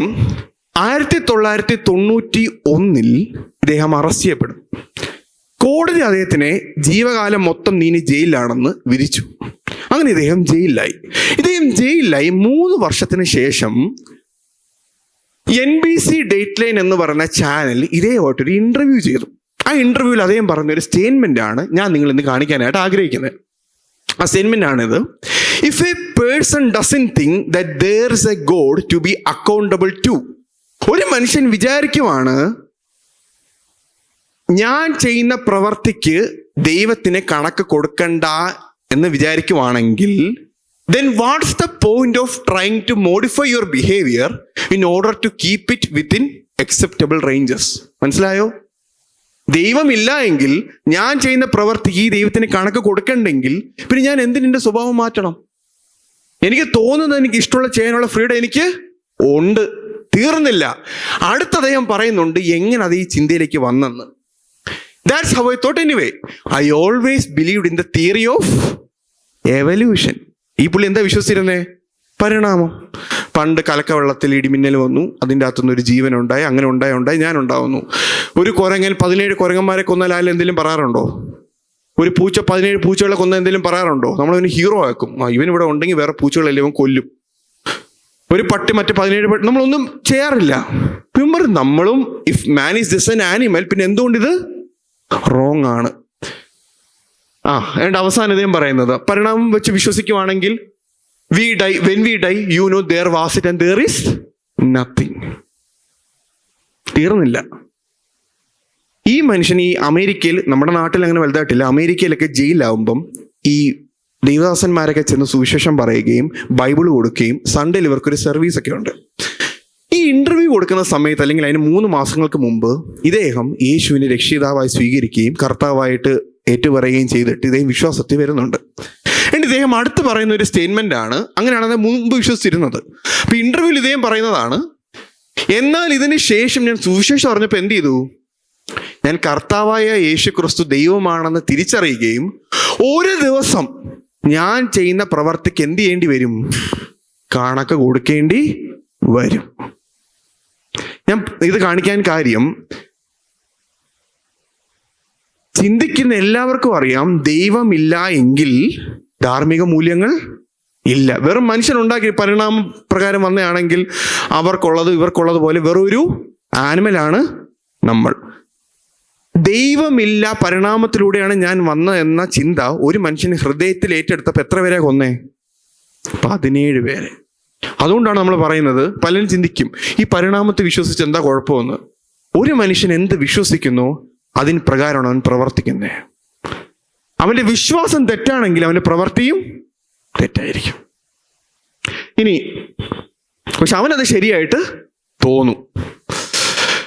ഇനി അടുത്ത് സംഭവിച്ചതാണ്, ഈ ഇന്റർവ്യൂ ഒക്കെ അദ്ദേഹം കൊടുക്കുന്നു. അതിനുശേഷം 3 മാസം കഴിഞ്ഞപ്പോൾ ഇദ്ദേഹത്തിന്റെ ഒരു ജയിൽമേറ്റ് ഉണ്ട്, മറ്റൊരു ജയിൽ പുള്ളിയുണ്ട്. ആ പുള്ളി ഇദ്ദേഹത്തെ കൊല്ലും. അങ്ങനെയാണ് ഇദ്ദേഹം മരിക്കുന്നത്. ഞാൻ ആ സ്റ്റോറി പറഞ്ഞുകൊണ്ട് അതൊരു ഫുള്ളായിട്ട് പറയാനൊന്ന് ചിന്തിച്ചു. ഇനി അടുത്തൊരാളാണ് ഈ ജെറമി റിഫ്കിൻ എന്ന് പറയുന്ന അറിയപ്പെടുന്ന ഒരു പരിണാമവാദിയാണ്. പുള്ളി എഴുതിയൊരു പുസ്തകമാണ് ആൽജനി എന്ന് പറയുന്നത്. ഇന്നും അദ്ദേഹം ജീവനോടെ ഉണ്ട്. ആൽജനി എന്നൊരു പുസ്തകം എഴുതിയിട്ടുള്ള ഒരാളാണ്. ഇദ്ദേഹത്തിന്റെ ഒരു സ്റ്റേറ്റ്മെന്റ് ഉണ്ട്. ആ സ്റ്റേറ്റ്മെന്റിന്റെ മലയാളം ട്രാൻസ്ലേഷൻ ഉൾപ്പെടുത്തിയിട്ടുണ്ട്. ഞാൻ അതൊന്ന് വായിക്കാം. അതിങ്ങനെയാണ് പറയുന്നത്: മറ്റൊരാളുടെ വീട്ടിലെ അതിഥികളായി നമ്മൾ ഇനി വിശ്വസിക്കുന്നില്ല. അതിന്റെ അർത്ഥം എന്തുവാ? ദൈവമാണ് ഈ ഭൂമി ഉണ്ടാക്കിയതെങ്കിൽ നമ്മൾ ഈ ഭൂമിയിൽ വരുന്നെങ്കിൽ നമ്മളിവിടെ ആരാദ്യം? ഗസ്റ്റാ. നമ്മൾ ഗസ്റ്റായിട്ട് വിശ്വസിക്കുന്നില്ല. പകരം അതിനാൽ നമ്മുടെ പെരുമാറ്റം നിലവിലുള്ള ഒരു കൂട്ടം പ്രപഞ്ച നിയമങ്ങൾക്ക് അനുസൃതമാക്കാൻ ബാധ്യസ്ഥരല്ല. ഓക്കെ, പരിണാമം വഴി നമ്മൾ ഉണ്ടായതാണ്. നമുക്ക് ആർക്കും ഒരു കണക്ക് കൊടുക്കേണ്ടതില്ല. അതിനാൽ ഈ പറയുന്ന ദൈവത്തിന്റെ സ്വഭാവത്തിനനുസരിച്ച് എൻ്റെ സ്വഭാവത്തെ മാറ്റേണ്ട ആവശ്യവും ഇല്ല. അടുത്ത സ്റ്റേറ്റ്മെന്റ്, ഇപ്പോൾ ഇത് നമ്മുടെ സൃഷ്ടിയാണ്. നമ്മൾ നിയമങ്ങൾ നിർമ്മിക്കുന്നു, മാനദണ്ഡങ്ങൾ സ്ഥാപിക്കുന്നു, നമ്മുടെ സ്വന്തം ലോകം സൃഷ്ടിക്കുന്നു. അങ്ങനെ ചെയ്യുന്നതിനാൽ നമ്മുടെ പെരുമാറ്റത്തെ ഇനി ന്യായീകരിക്കേണ്ടത് ഇല്ല. I am not accountable. അടുത്ത സ്റ്റേറ്റ്മെന്റ്, നമ്മൾ പ്രപഞ്ചത്തിന്റെ ശില്പികളാണ്. നമുക്ക് പുറത്തുള്ള ഒന്നിന് നാം ഉത്തരവാദികളല്ല. കാരണം നമ്മൾ എന്നേക്കും രാജ്യവും ശക്തിയും മഹത്വവുമാണ്. എൻ്റെ ഇംഗ്ലീഷ് അതേപോലെ സ്റ്റേറ്റ്മെന്റ് ഉണ്ട്. For we are the kingdom, power and the glory for ever and ever. ഈ 3 പദങ്ങൾ, ഈ സ്റ്റേറ്റ്മെന്റ് അവസാനിപ്പിക്കുന്ന ഈ 3 പദങ്ങൾ നിങ്ങൾ എവിടെയും മുമ്പ് കേട്ടിട്ടുണ്ടോ, കണ്ടിട്ടുണ്ടോ? മത്തായ സുവിശേഷത്തിൽ കർത്താവ് ശിഷ്യന്മാരെ പ്രാർത്ഥിക്കാൻ പഠിപ്പിക്കുമ്പം അതിൻ്റെ അവസാനം എന്താ പറയുന്നത്? ഞങ്ങളെ പരീക്ഷയിൽ കടത്താ ദുഷ്ടങ്ങളിൽ നിന്ന് ഞങ്ങളെ വിടുവിക്കണമേ, രാജ്യവും ശക്തിയും മഹത്വവും എന്നേക്കും നിനക്കുള്ളതല്ലോ. ഇവിടെ എന്താ പറയുന്നത്? നമ്മൾക്കുള്ളതല്ലോ. അന്നാണെങ്കിലും ഇന്നാണെങ്കിലും ഓർക്കണം, ബാബേൽ ഗോപുരം പണിത് ദൈവത്തിനെതിരെ മത്സരിക്കാൻ ശ്രമിക്കുന്ന മനുഷ്യന്റെ സ്വഭാവം ഇന്നും മാറിയിട്ടില്ല. It remains the same. ഇനി അപ്പോൾ നിങ്ങൾക്ക് എല്ലാവർക്കും ഒരു ഇതുണ്ട്. അതായത് നിരീശ്വരവാദികളും തിരിച്ചറിയുന്നു, നമ്മളും തിരിച്ചറിയുന്നു, ദൈവമില്ല എങ്കിൽ എല്ലാ മനുഷ്യനും ഒരേപോലെ അനുസരിക്കേണ്ടതായിട്ടുള്ള ധാർമ്മിക നിയമങ്ങളില്ല. എന്നാൽ ഈ വാദം നമ്മൾ പറയുന്നുകൊണ്ട് ഉദ്ദേശിക്കുന്നത് ഈ നല്ല ജീവിതം നയിക്കാത്ത നിരീശ്വരവാദികൾ ഇല്ലെന്നാണോ? നമുക്കറിയുന്ന എല്ലാ നിരീശ്വരവാദികളും നാളെ ബോംബ് ഇവിടെ കെട്ടി പോയി ചാവേറാവാറുണ്ടോ, അല്ലെങ്കിൽ തോക്കെടുത്ത് വെടിവെക്കാറുണ്ടോ? ഇല്ല. നമ്മൾ ഈ വാദം പറയുന്നതിലൂടെ ഉദ്ദേശിക്കുന്നത് ഒരു നിരീശ്വരവാദിക്ക് നല്ല ജീവിതം നയിക്കാൻ പറ്റത്തില്ലെന്നല്ല. പകരം നമ്മൾ പറയുന്നത് ഇതാണ്, ദൈവം ഇല്ലെങ്കിൽ നീ നല്ലതെന്ന് പറയുന്നത് നല്ലത് ഇല്ല. ഇനി നീ പറയുവാണ് ഞാൻ നല്ലതായിട്ട് ജീവിക്കുന്നേ. According to what? According to who? നിങ്ങൾ ഉസാമ ബിൻ ലാദനോട് ചോദിക്കാം, മോനെ നീ നല്ലവനായിട്ടാണോ? ഞാൻ നല്ലവനായിട്ടാണ് ജീവിച്ച്. ആര് പറഞ്ഞു? ഞാൻ പറഞ്ഞു. According to what? According to who? ഇനി ഇത് പറയാൻ കാരണം, ഞാൻ ഈ പലയിടത്തും ഇപ്പം നമ്മൾ ഒരാളോട് ഗോസ്പൽ ഷെയർ ചെയ്യുമ്പോൾ, പ്രസന്റ് ചെയ്യുമ്പം ചില ആൾക്കാർക്ക് ഭയങ്കര സയന്റിഫിക് നോളജ് ഒന്നും കാണത്തില്ല. അപ്പോൾ നമുക്ക് ഈ കോസ്മോളജിക്കൽ ആർഗ്യുമെന്റ് ഒന്നും പ്രയോഗിക്കാൻ പറ്റത്തില്ല. സോ അങ്ങനത്തെ സിറ്റുവേഷനിൽ മോറൽ ആർഗ്യുമെന്റ് ആയിരിക്കും യൂസ് ചെയ്യുന്നത്. അപ്പോൾ ഇവർ പറയുന്നതാണ്, എടാ ബിനോയെ, എനിക്കറിയുന്ന ഒരു നിരീശ്വരവാദിയായിട്ടുള്ളൊരു മാമനുണ്ട്, പുള്ളി നന്നായിട്ട് ജീവിക്കുന്നത്. ഇങ്ങനെയുള്ള ആർഗ്യുമെന്റ് കയറി വരുമ്പം നമുക്കിത് ആവശ്യം വരും. കാരണം നമ്മൾ പറയുന്നത് അവർക്ക് നന്നായിട്ട് ജീവിക്കാൻ പറ്റത്തില്ലെന്നല്ല, പകരം എന്താണ് പറയുന്നത്? നീ നല്ലവനെന്ന് പറയുന്ന സ്റ്റേറ്റ്മെന്റ് അക്കോർഡിംഗ് ടു വാട്ട്? എന്തനുസരിച്ച് നീ നല്ലവനാണ്? കാര്യം നന്മ തിന്മ എന്നത് ദൈവം ഇല്ലെങ്കിൽ ഇല്ല. ഒരു ആൻസർ ഷീറ്റിൽ റൈറ്റും റോങ്ങും എന്നുള്ളത് ആൻസർ കീ ഇല്ലെങ്കിൽ ഇല്ല. എവരിത്തിങ് ഈസ് എന്താ പറയുന്നത്, പെർമിസിബിൾ. ഇനി ചിലവർ പറയും അങ്ങനെയല്ല, ധാർമ്മിക മൂല്യങ്ങൾ ഉണ്ട്. പക്ഷെ ധാർമ്മിക മൂല്യങ്ങൾ ഉണ്ടെന്ന് പറയാൻ, അല്ലെങ്കിൽ അത് ഉണ്ടെന്ന് നമ്മൾ വാദിക്കാനായിട്ട് ദൈവത്തിലേക്ക് എന്ത് ചെയ്യണ്ട, പോണ്ട. ദൈവം ഇല്ലാതെ നമുക്ക് ധാർമ്മിക മൂല്യങ്ങൾ ഉണ്ടെന്ന് പറയുന്നവരുണ്ട്. അപ്പോൾ ഉണ്ടാകുന്ന പ്രോബ്ലം എന്തുവാ? പ്രോബ്ലം നമ്പർ 1 എന്താ? Who decides what is right and? ഞാനാണോ? നമ്മൾ പറയത്തില്ല, എടാ നീയാണോ എനിക്ക് കോടതി? കേട്ടിട്ടില്ല സ്റ്റേറ്റ്മെന്റ്? നമ്മൾ ഈ സംസാരിക്കുമ്പോൾ അല്ലെങ്കിൽ എന്തെങ്കിലും വിഷയം ഉണ്ടാകുമ്പോൾ, എടാ നീ കാണിച്ച മോശമായി, നീയാണോ കോടതി? ഇനി അടുത്തത്, മെജോറിറ്റി ആണോ തീരുമാനിക്കുന്നേ? മെജോറിറ്റിയാണ് തീരുമാനിക്കുന്നതെങ്കിൽ, കഴിഞ്ഞ ദിവസം ഇറാഖിൽ ഒരു നിയമം പാസ്സായി. നിങ്ങൾക്ക് എത്ര പേർക്ക് അറിയാമെന്ന് അറിയത്തില്ല. പെൺകുട്ടികൾക്ക് ഇനി ഇറാഖിൽ വിവാഹം കഴിക്കാനുള്ള പ്രായം 12 വയസ്സാണ്. അവിടുത്തെ മെജോറിറ്റി ആയിട്ടുള്ള ആൾക്കാർ തീരുമാനിച്ചതാ. മെജോറിറ്റി ആൾക്കാർ തീരുമാനിച്ചത് കൊണ്ട് അത് ശരിയായോ? ശരിയാകുമോ? അടുത്തൊരു ഉദാഹരണം പറയാം. ജർമ്മനിയിൽ നാസി ഭരണകൂട കാലത്ത് ഹിറ്റ്ലർ അധികാരത്തിൽ വരുമ്പം, ഹിറ്റ്ലറിനെ ആരെ ജയിപ്പിച്ചെന്നറിയാവൂ? ജനങ്ങളെ ജയിപ്പിച്ച്. അങ്ങനെ പുള്ളി വരുന്നത്, അല്ല സ്വന്തമായിട്ട് കയറി വരുന്ന ആളല്ല. എന്നിട്ട് പുള്ളി ഒരു നിയമം ഇറക്കി, യഹൂദന്മാരാരെങ്കിലും വീട്ടിൽ ഒളിപ്പിക്കുക ചെയ്താൽ അവരെ ആരാണ് അവരെ സൂക്ഷിക്കുന്നത് അവരെന്ത് ചെയ്യും? കൊല്ലും. മെജോറിറ്റി ആൾക്കാർ ഹിറ്റ്ലറിന്റെ കൂടെ നിന്നു. മെജോറിറ്റി ആൾക്കാർ ഹിറ്റ്ലറിന്റെ കൂടെ നിന്നതുകൊണ്ട് ആയിരക്കണക്കിന് യഹൂദന്മാരെ കൊന്നത് ശരിയായോ? ഒരു സംഭവം നടക്കുന്നുണ്ട്, നിങ്ങൾക്ക് എത്ര പേർക്ക് അറിയാമെന്ന് അറിയത്തില്ല. ഈ ഹിറ്റ്ലറെ അല്ലെങ്കിൽ ഹിറ്റ്ലർ സൂയിസൈഡ് ചെയ്യുന്നു. പുള്ളി മരിച്ചതിന് ശേഷം നിറൻബർഗ് എന്ന് പറയുന്ന സ്ഥലത്ത് വെച്ചിട്ട് ഒരു കോടതിയിൽ ഒരു സംഭവം നടക്കുന്നുണ്ട്. അതായത് നാസി പട്ടാളക്കാരെയൊക്കെ അറസ്റ്റ് ചെയ്ത് ഒരറ്റത്ത് നിർത്തിയിട്ടുണ്ട്. ഒരു ജഡ്ജിയുണ്ട്, പിന്നെ കുറച്ച് വക്കീലുകൾ രണ്ട് ഭാഗത്തുമുണ്ട്. അപ്പം ഇവരിങ്ങനെ സംസാരിക്കുക. അപ്പം ഈ നാസി പട്ടാളക്കാരോട് ജഡ്ജി ചോദിച്ചു, നിങ്ങൾ ചെയ്തത് ശരിയാണ്, അല്ലെങ്കിൽ നിങ്ങൾ ചെയ്തത് ഓക്കെയാണ്, നിങ്ങൾ സമ്മതിക്കുന്നുണ്ടോ എന്ന് ചോദിച്ചു. അപ്പൊ ഈ പട്ടാളക്കാർ പറഞ്ഞു, ഞങ്ങൾക്ക് നമ്മുടെ രാജ്യം തന്ന നിയമമാണ് എന്തെന്ന് പറയുന്നത്, യഹൂദന്മാരെ കണ്ടാൽ കൊല്ലാൻ. അപ്പൊ ഈ ജഡ്ജി അവരോട് തിരിച്ചു വയ്ക്കുന്ന ഒരു ചോദ്യമുണ്ട്. ആ ചോദ്യം ഇതാണ്: എല്ലാ മാനുഷിക നിയമങ്ങൾക്കും മീതെ ഒരു നിയമമുള്ളതായിട്ട് നിങ്ങൾക്കറിയത്തില്ലയോ? ഒറ്റ സ്റ്റേറ്റ്മെന്റ്. നിങ്ങളോട് ആരെ കൊല്ലാൻ പറഞ്ഞാലും എല്ലാ മാനുഷിക നിയമങ്ങൾക്കും കൽപ്പനയ്ക്കും മീതെ ഒരു നിയമമില്ലയോ? ഒറ്റ സ്റ്റേറ്റ്മെന്റ്. നിങ്ങളത് നോക്കിയാൽ മതി, നിങ്ങൾ ഗൂഗിൾ സെർച്ച് ചെയ്താൽ മതി. ന്യൂറൻബർഗ് ട്രയൽസിൽ അതിൻ്റെ സ്റ്റേറ്റ്മെന്റുകൾ അവിടെ ഈ ടൈപ്പ് റൈറ്റേഴ്സ് നോട്ട് ചെയ്യും. ആ ഫുൾ സ്റ്റേറ്റ്മെന്റ് എടുത്ത് വായിക്കണം. ആ ഒരു ഞാൻ ഹൈലൈറ്റ് ചെയ്ത് വെച്ചിട്ടുള്ള ഒരു സ്റ്റേറ്റ്മെന്റ്. എല്ലാ മാനുഷിക നിയമങ്ങൾക്കും മീതെ ഒരു നിയമം ഇല്ലയോ? ഇനി അങ്ങനെ നമ്മൾ ദൈവത്തെ എടുത്ത് കളഞ്ഞ പിന്നെ എന്തായി മാറി? ജസ്റ്റ് അഭിപ്രായങ്ങൾ. എനിക്കൊരു അഭിപ്രായം, നിങ്ങൾക്കൊരു അഭിപ്രായം. നമ്മൾ ഇതിനെ കുറച്ചും കൂടെ ഓർഗനൈസ് ചെയ്ത് പഠിക്കുമ്പം, മോറൽ ആർഗ്യുമെന്റിലേക്ക് നമ്മൾ വരുമ്പം, ധാർമ്മികതയുടെ അടിസ്ഥാനമായിട്ട് പ്രധാനമായിട്ടും 4 കാര്യങ്ങളാണ് പല ആൾക്കാർ പറയാൻ ശ്രമിക്കുന്നതും നമ്മൾ മുമ്പിൽ റെഫ്യൂട്ട് ചെയ്യാനായിട്ട്, അല്ലെങ്കിൽ നമ്മൾ മോറൽ ആർഗ്യുമെന്റ് പ്രസന്റ് ചെയ്യുമ്പോൾ വരുന്നതും. ചില ആൾക്കാർ നമ്മളോട് പറയും, ശരിയുടെയും തെറ്റിന്റെയും അടിസ്ഥാനം എന്ന് പറയുന്നത് എന്താണ്? പേഴ്സണൽ ഒപ്പീനിയൻ ആണ്, വ്യക്തിപരമായ അഭിപ്രായങ്ങളാണ്. ഞാൻ ചോദ്യം നിങ്ങളോട് ചോദിക്കാൻ ആഗ്രഹിക്കുന്നു. ചോദ്യം ഇതാണ്: ഹൂ ഈസ് ബെറ്റർ? ഒരു സ്ഥലത്ത് മദർ തെരേസ ഉണ്ട്, മറ്റേ സ്ഥലത്ത് അഡോൾഫ് ഹിറ്റ്ലർ ഉണ്ട്. Your answer. നിങ്ങൾക്ക് ഇഷ്ടമുള്ളത് പറയാം. നിങ്ങളിവിടെ ഹിറ്റ്ലർ എന്ന് പറഞ്ഞാലും തെരേസ എന്ന് പറഞ്ഞാലും ആരും നിങ്ങളൊന്നും ചെയ്യത്തില്ല. ഏതാ? ഓക്കെ, നിങ്ങൾ പലരും പറയുന്നു മദർ തെരേസയാണെന്ന്. അടുത്ത ചോദ്യം, വൈ? അല്ലെങ്കിൽ അക്കോർഡിംഗ് ടു ഹൂ? ഇനി ഞാൻ ഇത് ചെയ്യിപ്പിക്കാനായിട്ടുള്ള കാരണം, ചില ആൾക്കാർ എന്തോ പറയും, ഹിറ്റ്ലർ ആയിരിക്കും ബെറ്റർ എന്ന് പറയും. ചില ആൾക്കാർ എന്തോ പറയും, മദർ തെരേസ ആയിരിക്കും ബെറ്റർ എന്ന് പറയും. ഹിറ്റ്ലർ എന്ന് പറയുന്ന ആൾക്കാർ പറയുന്നത് തെറ്റാണെന്ന് ദൈവം ഇല്ലെങ്കിൽ തെളിയിക്കാൻ പറ്റുമോ? അവൻ്റെ അഭിപ്രായം പറഞ്ഞു. ഉദാഹരണത്തിന് ഇപ്പൊ ഞാൻ പറയും, എനിക്ക് വാനില ഐസ്ക്രീമാണ് എനിക്ക് ഇഷ്ടം. നിങ്ങൾക്ക് ആർക്കെങ്കിലും ഒന്ന് തെറ്റെന്ന് തെളിയിക്കാൻ പറ്റുമോ? ഞാൻ അടിയുണ്ടാക്കും. പിന്നെ എനിക്ക് വാനിലാണ് ഇഷ്ടം, നിനക്ക് ചോക്ലേറ്റ് ഇഷ്ടം, നീ മദർ തെരേസോ, എനിക്ക് ഹിറ്റ്ലറാ. വെറും അഭിപ്രായങ്ങളായിട്ട് മാറും. അതായത് അഭിപ്രായങ്ങളാണ് ധാർമ്മിക അടിസ്ഥാനമെങ്കിൽ ഇങ്ങനെ ഇരിക്കും. അടുത്തത്, ഇപ്പൊ ഞാൻ നിങ്ങളോട് ചോദിക്കുവാണ്, മാപ്പ് എ ആണോ മാപ്പ് ബി ആണോ സ്കോട്ട്ലൻഡിന്റെ മാപ്പ് എന്ന് ചോദിച്ചാൽ നിങ്ങൾ എന്തോ പറയും?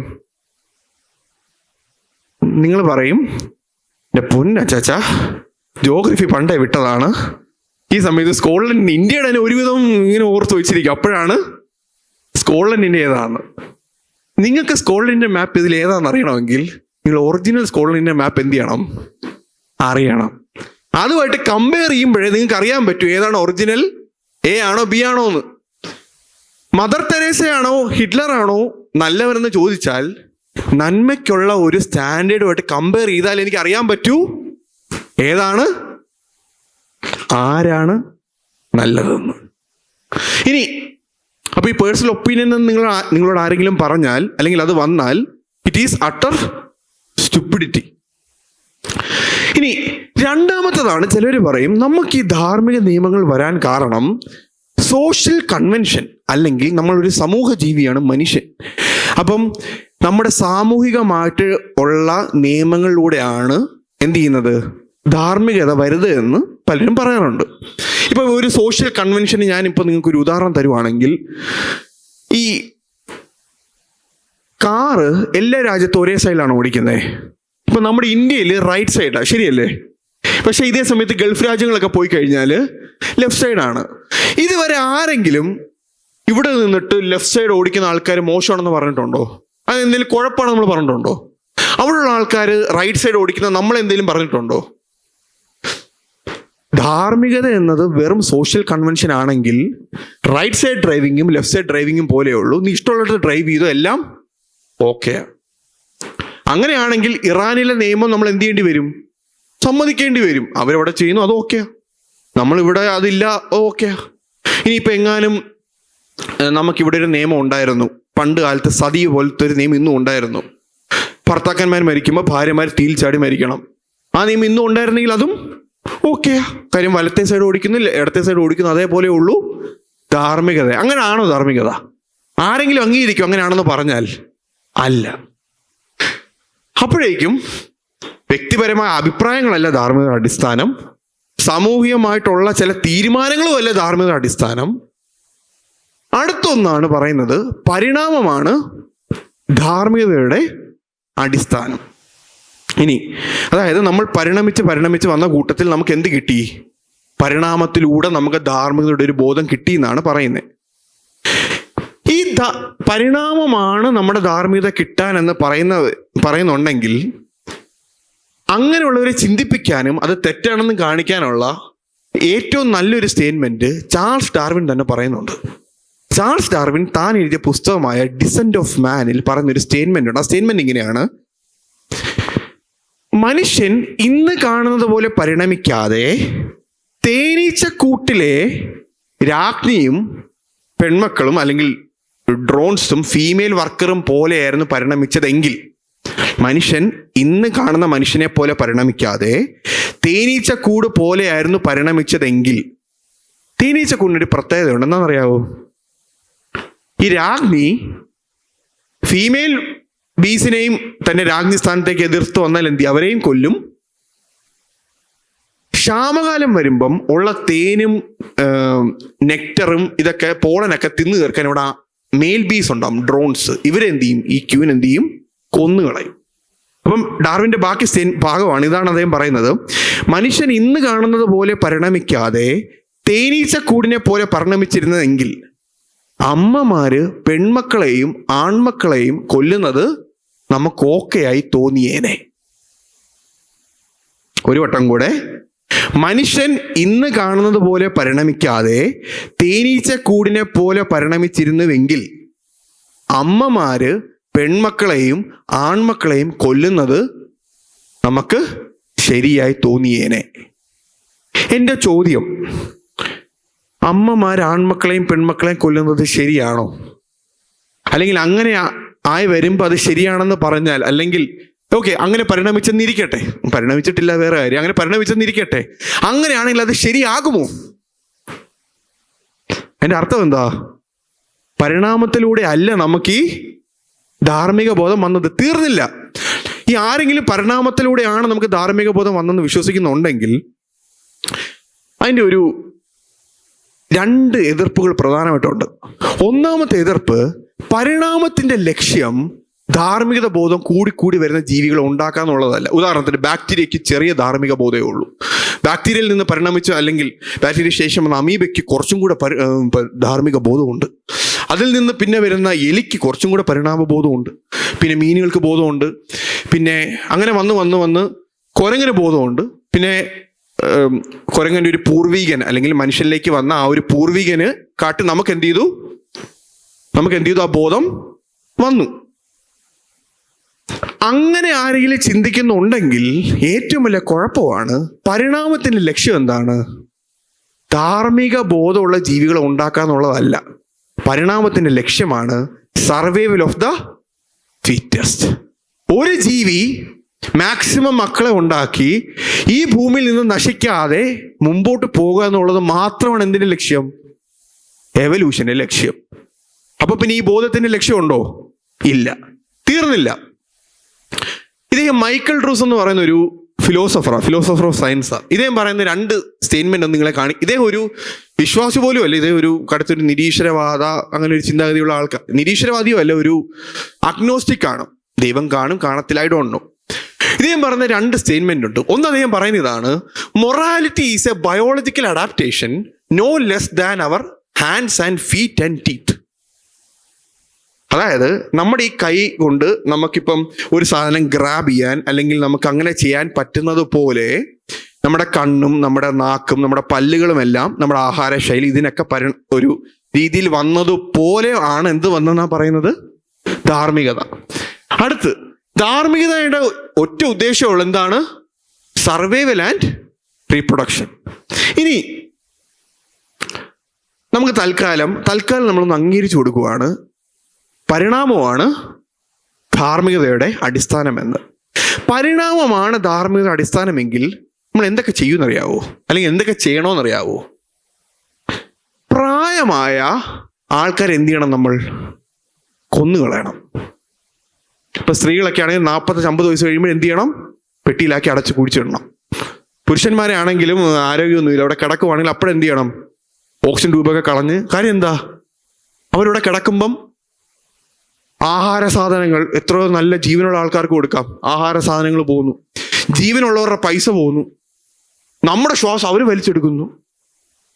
ഇവിടെ ഉള്ള ആൾക്കാർക്ക് ഉപയോഗിക്കാനുള്ള റിസോഴ്സസ് അവരെന്ത് ചെയ്യുന്നു? അപ്പൊ നമ്മളവരെന്ത് ചെയ്യണം? നിങ്ങൾ ഈ കാട്ടിൽ ഇത് കണ്ടിട്ടുണ്ടോ? വയസ്സനായ സിംഹത്തെ അവരെന്ത് ചെയ്യും? എവിടെയെങ്കിലും സിംഹങ്ങൾക്കുള്ള ഓർഫണേജോ പാരന്റൽ കെയർ വല്ലതും കണ്ടിട്ടുണ്ടോ? ഇല്ല. ഇനി ഈ ചില കുഞ്ഞുങ്ങൾക്ക് ഓട്ടിസം പല കുഴപ്പങ്ങളൊക്കെ ആയിട്ട് കുഞ്ഞുങ്ങൾ ജനിക്കും. അവരപ്പോഴെന്ത് ചെയ്യണം? കൊന്നുകളയണം. അവര് പണച്ചെലവാണ്. ആ കുഞ്ഞുങ്ങൾ വലുതായി വരുമ്പോൾ അവർക്കിനി ഒരു വിവാഹം കഴിക്കത്തില്ല, അടുത്ത മക്കളെ ഒന്നും പ്രൊഡ്യൂസ് ചെയ്യത്തില്ല. അപ്പൊ അവരെന്ത് ചെയ്യണം? നമുക്ക് ഒരു മനുഷ്യ കുലത്തിന് അത് ബാധ്യതയാണ്. അപ്പൊ നമ്മൾ എന്ത് ചെയ്യണം? അവരെ അങ്ങ് കൊന്നുകളയണം. ഇനി നമ്മൾ ഇനി എത്തിക്കൽ ക്ലിൻസിങ് എന്ന് പറയും. അതായത് ചില വർഗ്ഗക്കാർ, ഗോത്രക്കാർ, അവർക്ക് ചിലപ്പം നല്ല ജീനുകളല്ലായിരിക്കും, ചിലപ്പോൾ നിറത്തിന്റെ ആയിരിക്കാം, പല ക്യാരക്ടർ നമുക്ക് തീരുമാനിക്കാം. അങ്ങനെ അത് വെച്ച് നമുക്ക് തോന്നുവാണ് ഇവരത്ര പോരെങ്കിൽ നമുക്ക് എന്ത് ചെയ്യും? ഇവരെ അത്ര അങ്ങ് കൊന്നുകളയാം. ഇതെല്ലാം പരിണാമം വെച്ച് നല്ലതാ.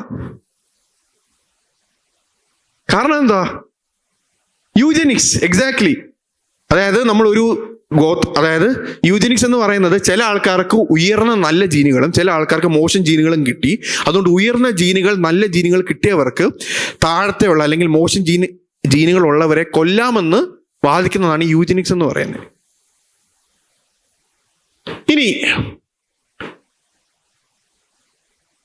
എന്തുകൊണ്ടാണ് പരിണാമം ശരിയാണെങ്കിൽ ഇതെല്ലാം നല്ലതായെന്നറിയാവോ? പരിണാമം എന്താ പറയുന്നേ? ഒരു സ്പീഷീസ് മാക്സിമം എന്ത് ചെയ്യണം? എണ്ണ ഉണ്ടാക്കി അത് ഫ്ലറിഷ് ചെയ്യണം. സർവൈവലാണ് പ്രധാനം, മൊറാലിറ്റി അല്ല പ്രധാനം. ഞാൻ നിങ്ങളോട് ഒരു സംഭവം കൂടെ പറയാം. ഞാൻ നിങ്ങളോട് നേരത്തെ പറഞ്ഞു, പ്രധാനമായിട്ടുള്ള നിരീശ്വരവാദികൾ ആരും തന്നെ ദൈവം ഇല്ലെങ്കിൽ ധാർമ്മികത ഇല്ല, അത് അംഗീകരിച്ചിട്ടേ ഉള്ളവര്. പക്ഷേ ഒരു നിരീശ്വരവാദി, അതായത് നമ്മുടെ നവനാസ്തികരിൽ 4 നിരീശ്വരവാദികളുണ്ട്. Richard Dawkins, Sam Harris, Daniel Dennett, അങ്ങനെ 4 പേരുണ്ട്. ക്രിസ്റ്റഫർ ഹിച്ചൻസ്, 4 പേര്. അതിൻ്റെ അകത്ത് സാം ഹാരിസ് 2018 പുള്ളി പറഞ്ഞു, ഇല്ല, ദൈവമില്ല എന്നുള്ളത് ശരിയാണ്, പക്ഷേ ദൈവമില്ലെങ്കിലും ധാർമ്മിക ബോധം ഉണ്ടെന്ന് നമുക്ക് വാദിക്കാമെന്ന് പറഞ്ഞു. അങ്ങനെ പുള്ളി ഒരു പുസ്തകം എഴുതി, ദ മോറൽ ലാൻഡ്സ്കേപ്പ് എന്ന് പറയുന്ന പുസ്തകം. അതിനകത്ത് പുള്ളി പറഞ്ഞു, നമുക്കൊരു കാര്യം ശരിയാണോ തെറ്റാണോ എന്ന് തീരുമാനിക്കാൻ നമുക്ക് ദൈവത്തെയും കൽപ്പനകളൊന്നും വേണ്ട, നമ്മൾ ഒരു ക്രൈറ്റീരിയ വെച്ചാൽ മതി. ആ ക്രൈറ്റീരിയ ഇതാണ്: ഹ്യൂമൻ ഫ്ലറിഷിങ്ങിനെ പ്രൊമോട്ട് ചെയ്യുന്ന എന്തിനെ നമുക്ക് എന്ത് ചെയ്യാൻ പറ്റും? ഗുഡ് എന്ന്. എന്താണ് ഹ്യൂമൻ ഫ്ലറിഷിങ് എന്ന് പറയുന്നത്?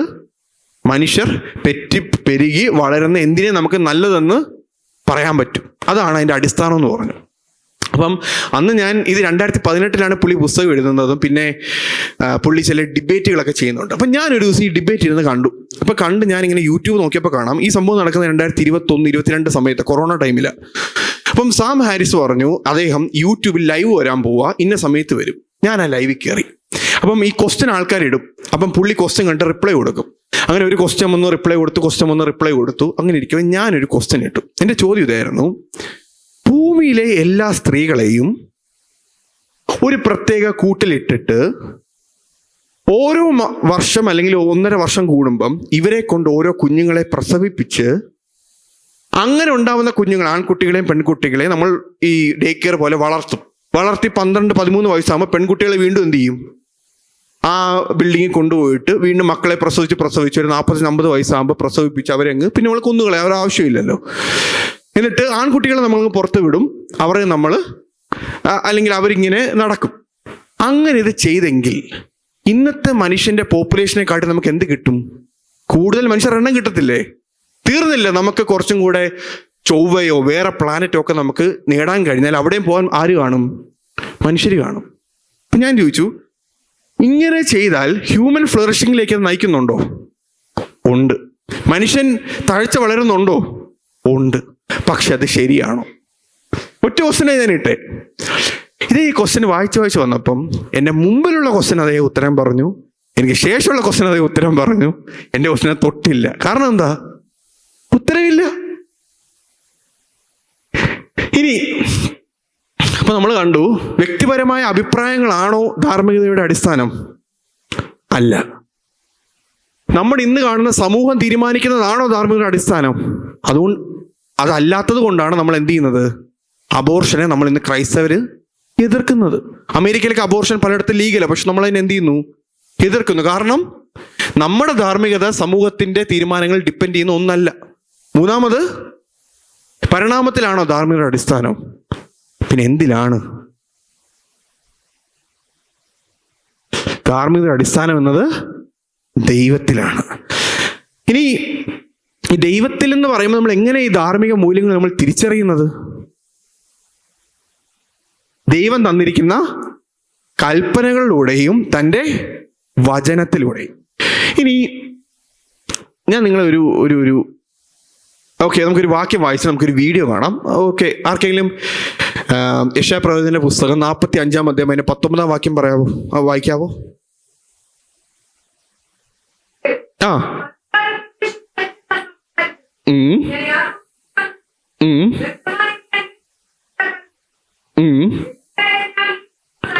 യഹോവയെ ഞാൻ നീതി സംസാരിക്കുന്നു. അപ്പം നേരെന്താന്ന് അറിയണമെങ്കിൽ ആരുടെ അടുത്ത് വരണം? ആരാണോ നീതിയും നേരും പ്രസ്താവിക്കുന്നത് ആ വചനവും ആ പ്രമാണം അനുസരിച്ചാൽ മാത്രമേ, അല്ലെങ്കിൽ റെഫർ ചെയ്താൽ മാത്രമേ എനിക്ക് എന്ത് ചെയ്യാൻ പറ്റൂ? എന്താണ് ശരിയെന്നും എന്താണ് തെറ്റെന്നും അറിയാൻ പറ്റും. ഓക്കെ, ഞാൻ നിങ്ങളൊരു വീഡിയോ കാണിക്കാം. ഈ വീഡിയോ എന്താണെന്ന് ഞാൻ ജസ്റ്റ് ഒന്ന് പറയാം. കേംബ്രിഡ്ജ് യൂണിവേഴ്സിറ്റി നമ്മുടെ അറിയപ്പെടുന്ന യൂണിവേഴ്സിറ്റിയാണ്. അവിടെ ചാർലി കിർക്ക് എന്ന് പറയുന്ന ഒരു ക്രിസ്ത്യൻ ആയിട്ടുള്ള ഒരു അപ്പോളജിസ്റ്റ് ആണ് പുള്ളി. അതോടൊപ്പം തന്നെ പുള്ളി ഈ അബോർഷൻ അങ്ങനെ ഒത്തിരി വിഷയങ്ങൾ ഡീൽ ചെയ്യുന്ന ഒരാളാണ്. അങ്ങനെ അവിടെ ചെല്ലുന്നു.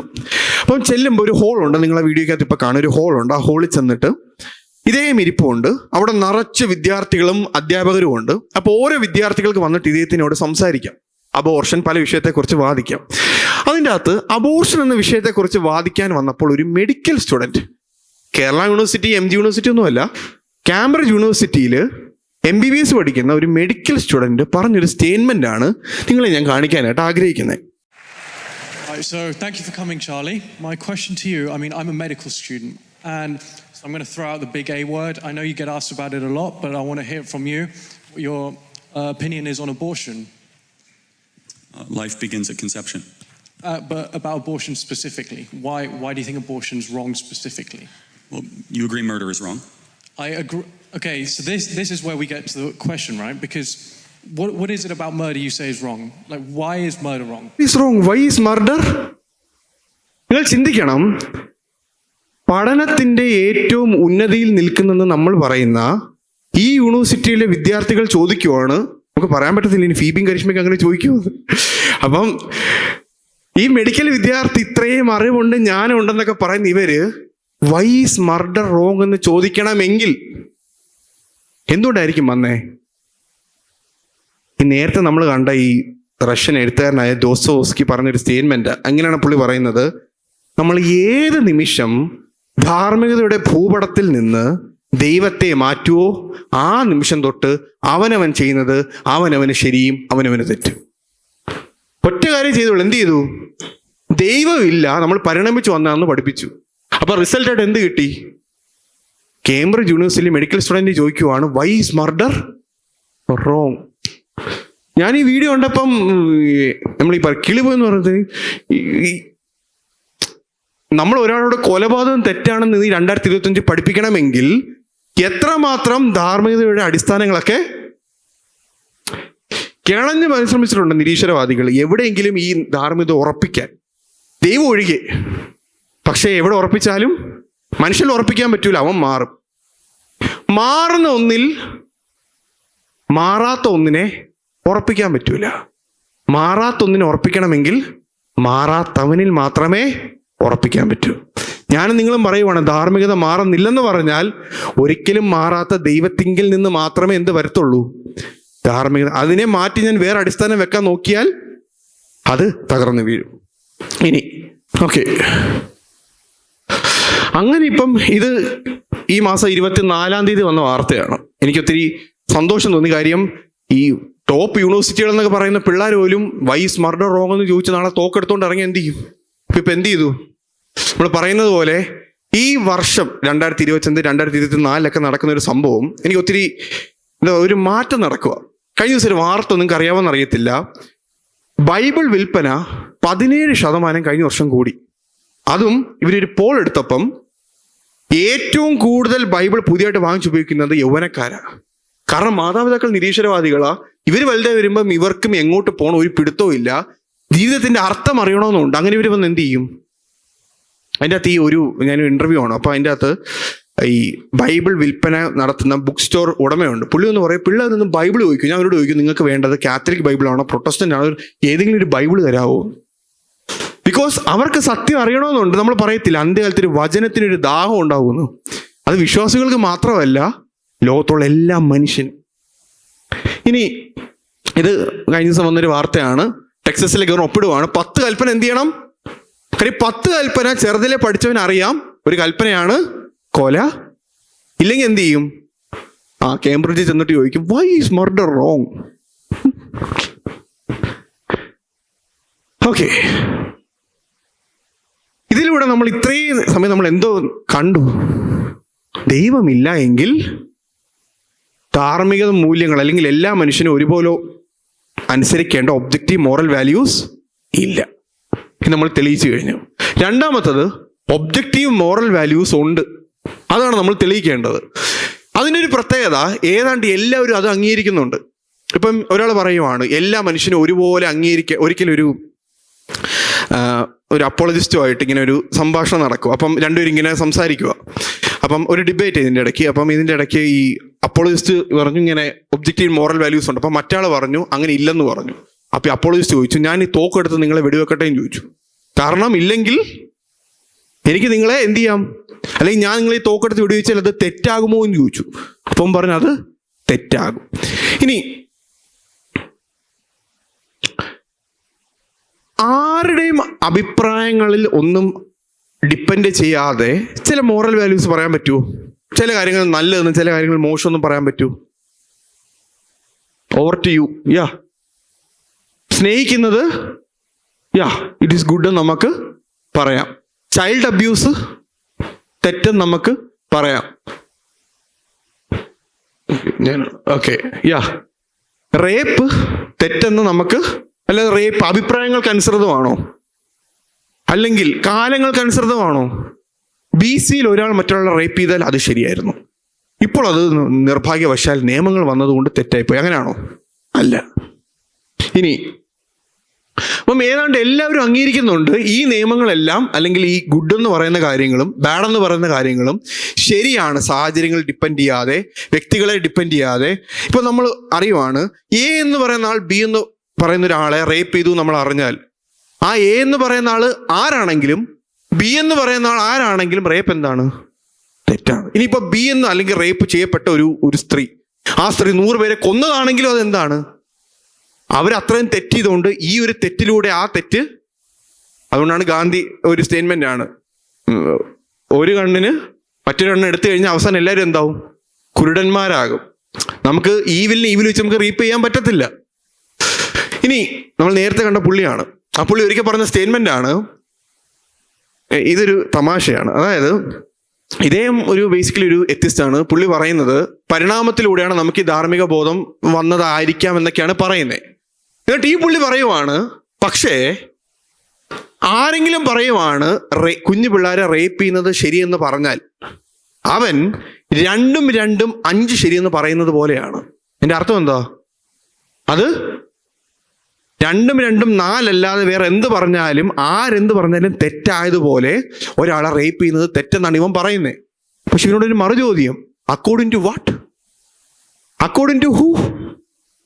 നിന്റെ അഭിപ്രായം മാത്രമാണിത്. അഭിപ്രായത്തിന് മീതെ എല്ലാവരും അനുസരിക്കേണ്ട ഒരു ഇതാവണമെങ്കിൽ അത് എന്തായിരിക്കണം? It must be grounded in God. ഇനി ഈ ധാർമ്മിക നിയമത്തിന്റെ ഒരു പ്രത്യേകത എന്ന് പറയുന്നത്, ഇപ്പൊ നമുക്കറിയാം, നമ്മൾ പല റോഡിൽ കയറുമ്പം ഒരു സ്പീഡ് ലിമിറ്റിന്റെ ഒരു ഇത് കാണും. കണ്ടിട്ടുണ്ടോ? ഹൈവേ കയറുമ്പോൾ പറയും 80 70. അപ്പം ഇപ്പം ഈ സ്ക്രീനിൽ കാണിച്ചിരിക്കുന്ന പോലെ സ്പീഡ് ലിമിറ്റ് 55 ആണ് ഇരിക്കട്ടെ. ഇനി ഞാൻ പറയാൻ ആഗ്രഹിക്കുന്നത്, just because you don't follow the law doesn't mean the law does not exist. ഇപ്പൊ ഒരാൾ പറയുവാണ്, അല്ലെങ്കിൽ ഒരാൾ ഇപ്പം 100 മീതെ പോവാണ്, 55 സ്പീഡ് ലിമിറ്റ്. അവനത് അനുസരിക്കാത്തത് കൊണ്ട് ആ നിയമം ഇല്ലാതാവൂ? ഇല്ല. രണ്ടാമത്തത്, just because you don't believe in the law doesn't mean the law does not exist. എൻ്റെ അർത്ഥം എന്തുവാ? ഒരാൾ പറയുവാണ്, ഈ നിയമം ഇല്ലെന്ന് ഞാൻ വിശ്വസിക്കുകയാണ്, എന്നിട്ട് അവിടെ ഹൈ സ്പീഡിൽ പോവുകയാണ്, നിയമം ഇല്ലാതാവുമോ? ഇല്ല. അടുത്തൊരാൾ പറയുവാണ്, ഞാൻ ഈ നിയമം അറിഞ്ഞില്ലെന്ന് പറയുവാണ്. അപ്പം കോടതി ചെല്ലുമ്പോൾ പറഞ്ഞു, ഞാൻ ഇങ്ങനെ ഒരു നിയമം അറിഞ്ഞില്ലെന്ന് പറഞ്ഞാൽ വെറുതെ വിടുവോ? ഇപ്പോൾ ഒരാൾ മറ്റൊരാളെ വെടിവെച്ച് കൊന്നിട്ട് പറയുക, കൊലപാതകം തെറ്റും ഞാൻ അറിഞ്ഞില്ലെന്ന് പറഞ്ഞാൽ വെറുതെ വിടുവോ? ഇല്ല. അടുത്തൊരാൾ പറയുവാണ്, 55 ഭയങ്കര കുറവാണ്, അതൊരു 100 ആക്കേണ്ടിയിരുന്നു, ഞാൻ അതിനെ എതിർക്കുന്നത് കൊണ്ട് ആ നിയമം ഇല്ലെന്ന് പറയാൻ പറ്റുമോ? ഇല്ല. അവസാനമായിട്ട് ബാക്കി എല്ലാവരും 55 മേളിലാണ് പോകുന്നത്, അതുകൊണ്ട് ഞാനും 55 മേളിൽ പോകുമെന്ന് പറഞ്ഞാൽ ഇല്ലാതാകുമോ? എന്തോ മനസ്സിലായത് ഇന്ന്? ധാർമ്മികത ഒബ്ജക്റ്റീവാണ്. അഭിപ്രായങ്ങൾ ഡിപ്പെൻഡൻ്റ് അല്ല, എൻ്റെ കണക്കുകൾക്ക് മാറുന്നതല്ല. It is objective. എന്തുകൊണ്ടാണ് അത് ഒബ്ജക്റ്റീവ് ആയത്? Because it is grounded in an unchanging God. ഇനി ഇപ്പൊ നമുക്കറിയാം, ഒരു കുഞ്ഞു കുട്ടി പോലും ഒരു തെറ്റ് ചെയ്തു കഴിഞ്ഞാൽ ഉടനെ എന്ത് ചെയ്യും? ഒരു കള്ളച്ചിരി, ഒരു കള്ള എക്സ്പ്രഷൻ, ഒരു ഒളിക്കുക, ചമ്മൽ, ഇതെല്ലാം. കാരണം എന്താ? നമുക്കൊരു ധാർമ്മിക നിയമമുണ്ട്. ആ ധാർമ്മിക നിയമത്തെ തെറ്റിച്ചാൽ നമുക്ക് എന്ത് ചെയ്യും? ഇത് വരും. പിന്നെ നിയമം ഇല്ലെങ്കിൽ ഒരിക്കലും ഇത് വരത്തില്ലായിരുന്നു. നിങ്ങൾ എത്ര പേര് ഇന്നത്തെ പോസ്റ്റർ ശ്രദ്ധിച്ചെന്ന് അറിയത്തില്ല. ഈ പോസ്റ്ററിനകത്തുള്ള വാക്യം വരുന്നത് റോമർ 2:15. ഓക്കെ, അതൊന്ന് വായിക്കാവോ? അതൊരാൾ വായിക്കാൻ എടുക്കുമ്പോൾ ഞാനൊരു ചോദ്യം ചോദിക്കാം. ഒരു മനുഷ്യൻ ഇതുവരെ ബൈബിൾ വായിച്ചിട്ടില്ല, ദൈവത്തെ അറിയത്തില്ല, ആ മനുഷ്യന് ശരിയും തെറ്റിനെ കുറിച്ച് ബോധം ഉണ്ടോ ഇല്ലയോ? Yes or no? എന്തുകൊണ്ടായിരിക്കും വന്നേ ബോധം? വായിക്കാം. റോമർ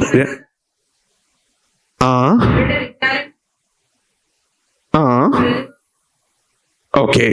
അവരുടെ വിചാരങ്ങൾ കുറ്റം, നീ ചിന്തിച്ചത് തെറ്റാണ്, നീ ചെയ്തത് ശരിയാണെന്ന് അവരോട് പറയുന്ന എന്തോ ഉണ്ട്. ഫസ്റ്റ് വാക്യം തുടങ്ങിയത് എങ്ങനെയാ?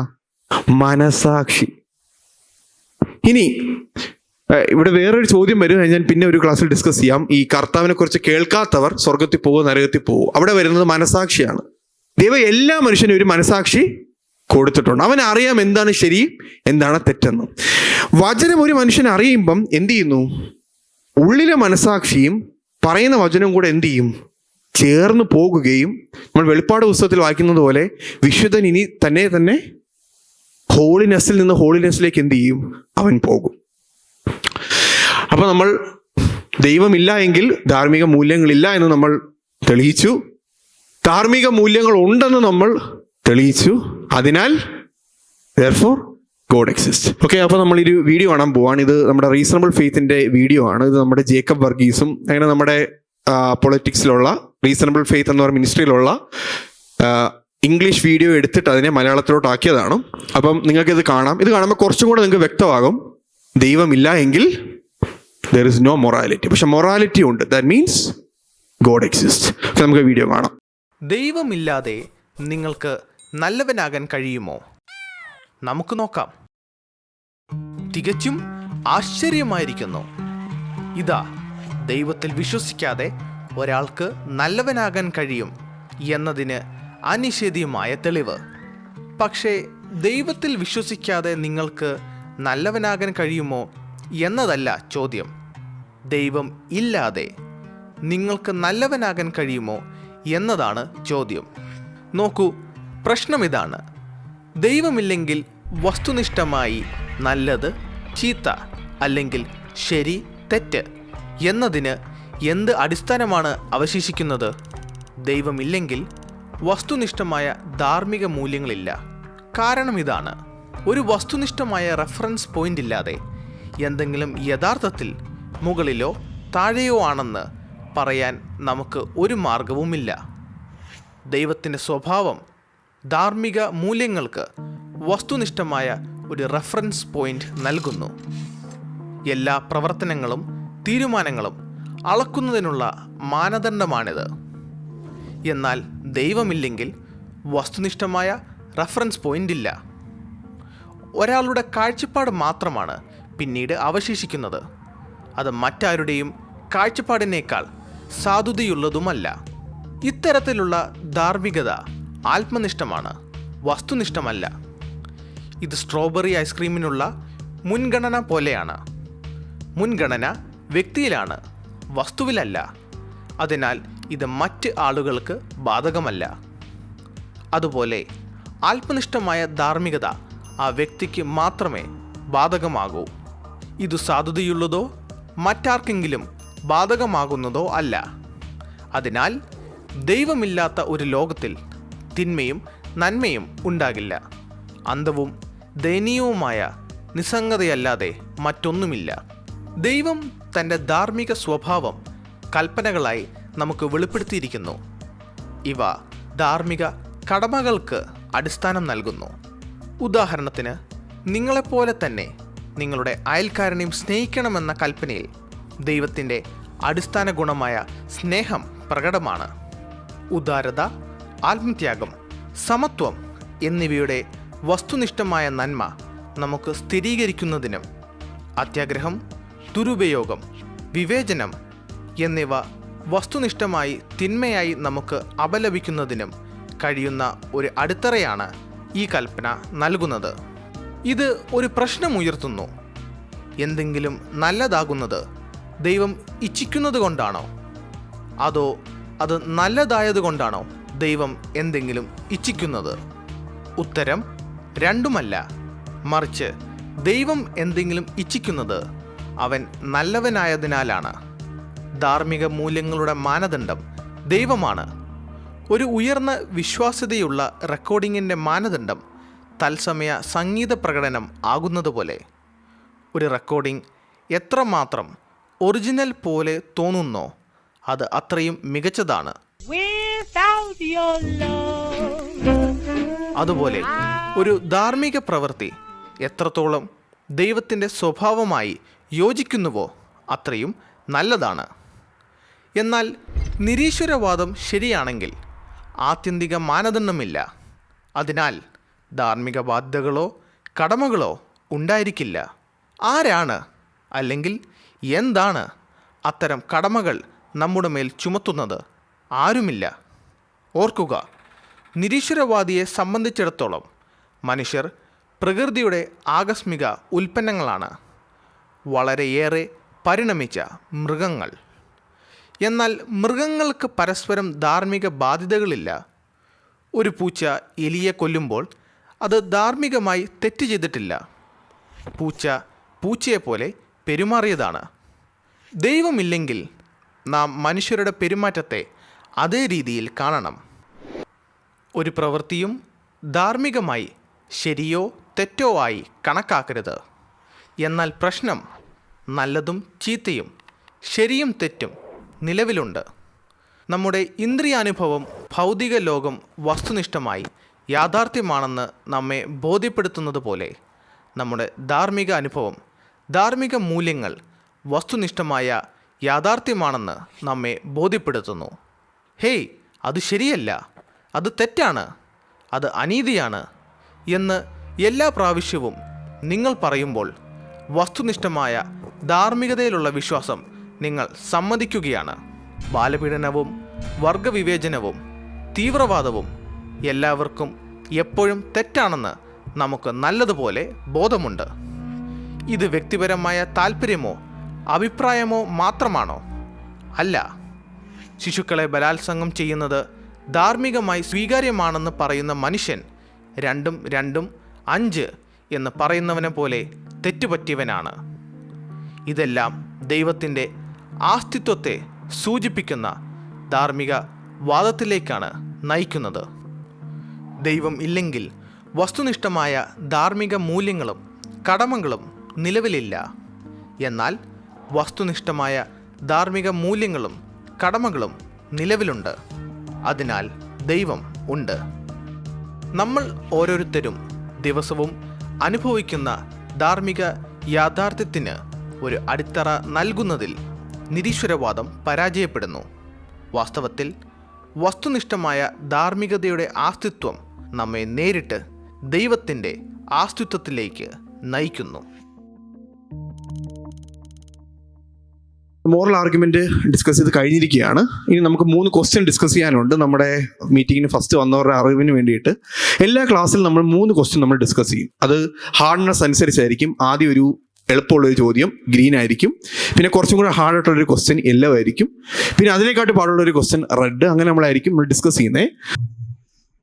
ഇത് അടുത്ത ക്ലാസ്സിൽ നമ്മൾ ഡിസ്കസ് ചെയ്യാൻ പോകുന്നതിന്റെ ഒരു പ്രിവ്യൂ മാത്രമാണ് തരുന്നത്. അടുത്ത ക്ലാസ്സിൽ നമ്മൾ മോറൽ ആർഗ്യുമെന്റുമായിട്ട് ചേർന്ന് പോകുന്ന ഒരു ഡിസ്കഷനാണ്. ഒരു നിരീശ്വരവാദി ഏറ്റവും അധികമായിട്ട് നമുക്കെതിരെ ഉപയോഗിക്കുന്ന ഒരു ആർഗ്യുമെന്റ് ആണ് if God then why evil, അല്ലെങ്കിൽ if God then why suffering. ദൈവം ഉണ്ടെങ്കിൽ എന്തുകൊണ്ട് ഈ വേദന, എന്തുകൊണ്ട് ഈ സഫറിങ്? ഇപ്പൊ കാണുന്ന പോലെ നീ സ്നേഹത്തിന്റെ ദൈവമാണ്, എന്നിട്ട് എന്റെ സ്നേഹിക്കുന്ന ഒരാൾ എന്തുകൊണ്ട് മരിച്ചു, വയനാട്ടിലെ ദുരന്തം, ഇതെല്ലാം എന്തുകൊണ്ട് സംഭവിച്ചു? ഈ ചോദ്യം എങ്ങനെ ഡീൽ ചെയ്യണം എന്നുള്ളതായിരിക്കും നമ്മൾ അടുത്ത ക്ലാസ്സിൽ പഠിക്കുന്നത്. സോ ആക്ച്വലി അടുത്ത ക്ലാസ് നിങ്ങൾ മാത്സ് നിസ്സാരം നോക്കുക. കാര്യം ആ ക്ലാസ് നിങ്ങൾ വന്ന് പഠിച്ചു കഴിഞ്ഞാൽ ഒട്ടുമിക്ക നിരീശ്വരവാദ ചോദ്യങ്ങൾക്ക് ഉത്തരം പറയാൻ പറ്റും. കാര്യം ഇതൊരു കോമൺ ആയിട്ടുള്ളൊരു ആർഗ്യുമെന്റ്. ഇത്രയും പറഞ്ഞുകൊണ്ട് നമ്മൾ നമ്മുടെ ചോദ്യങ്ങളിലേക്ക് കടക്കുകയാണ്.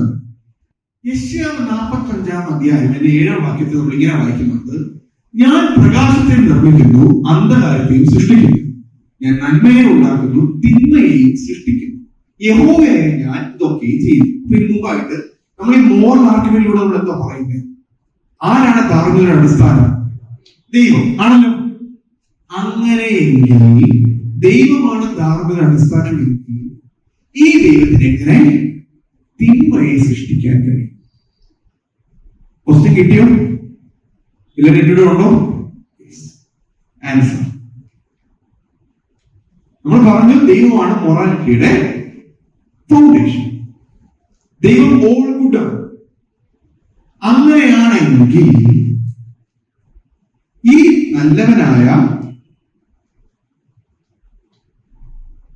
ധാർമ്മികയുടെ അടിസ്ഥാനമായി ദൈവത്തിന് എങ്ങനെ തിന്മയെ സൃഷ്ടിക്കാൻ കഴിയും? ഇനി ആൻസറിന് തോക്സ് ലൈറ്റ് ഇല്ലാത്തതാണ് അന്ധകാരത്തെ സൃഷ്ടിക്കുന്നത്. അടുത്ത ഞാൻ നന്മ ഉണ്ടാക്കുന്നു, തിന്മയെ സൃഷ്ടിക്കുന്നു.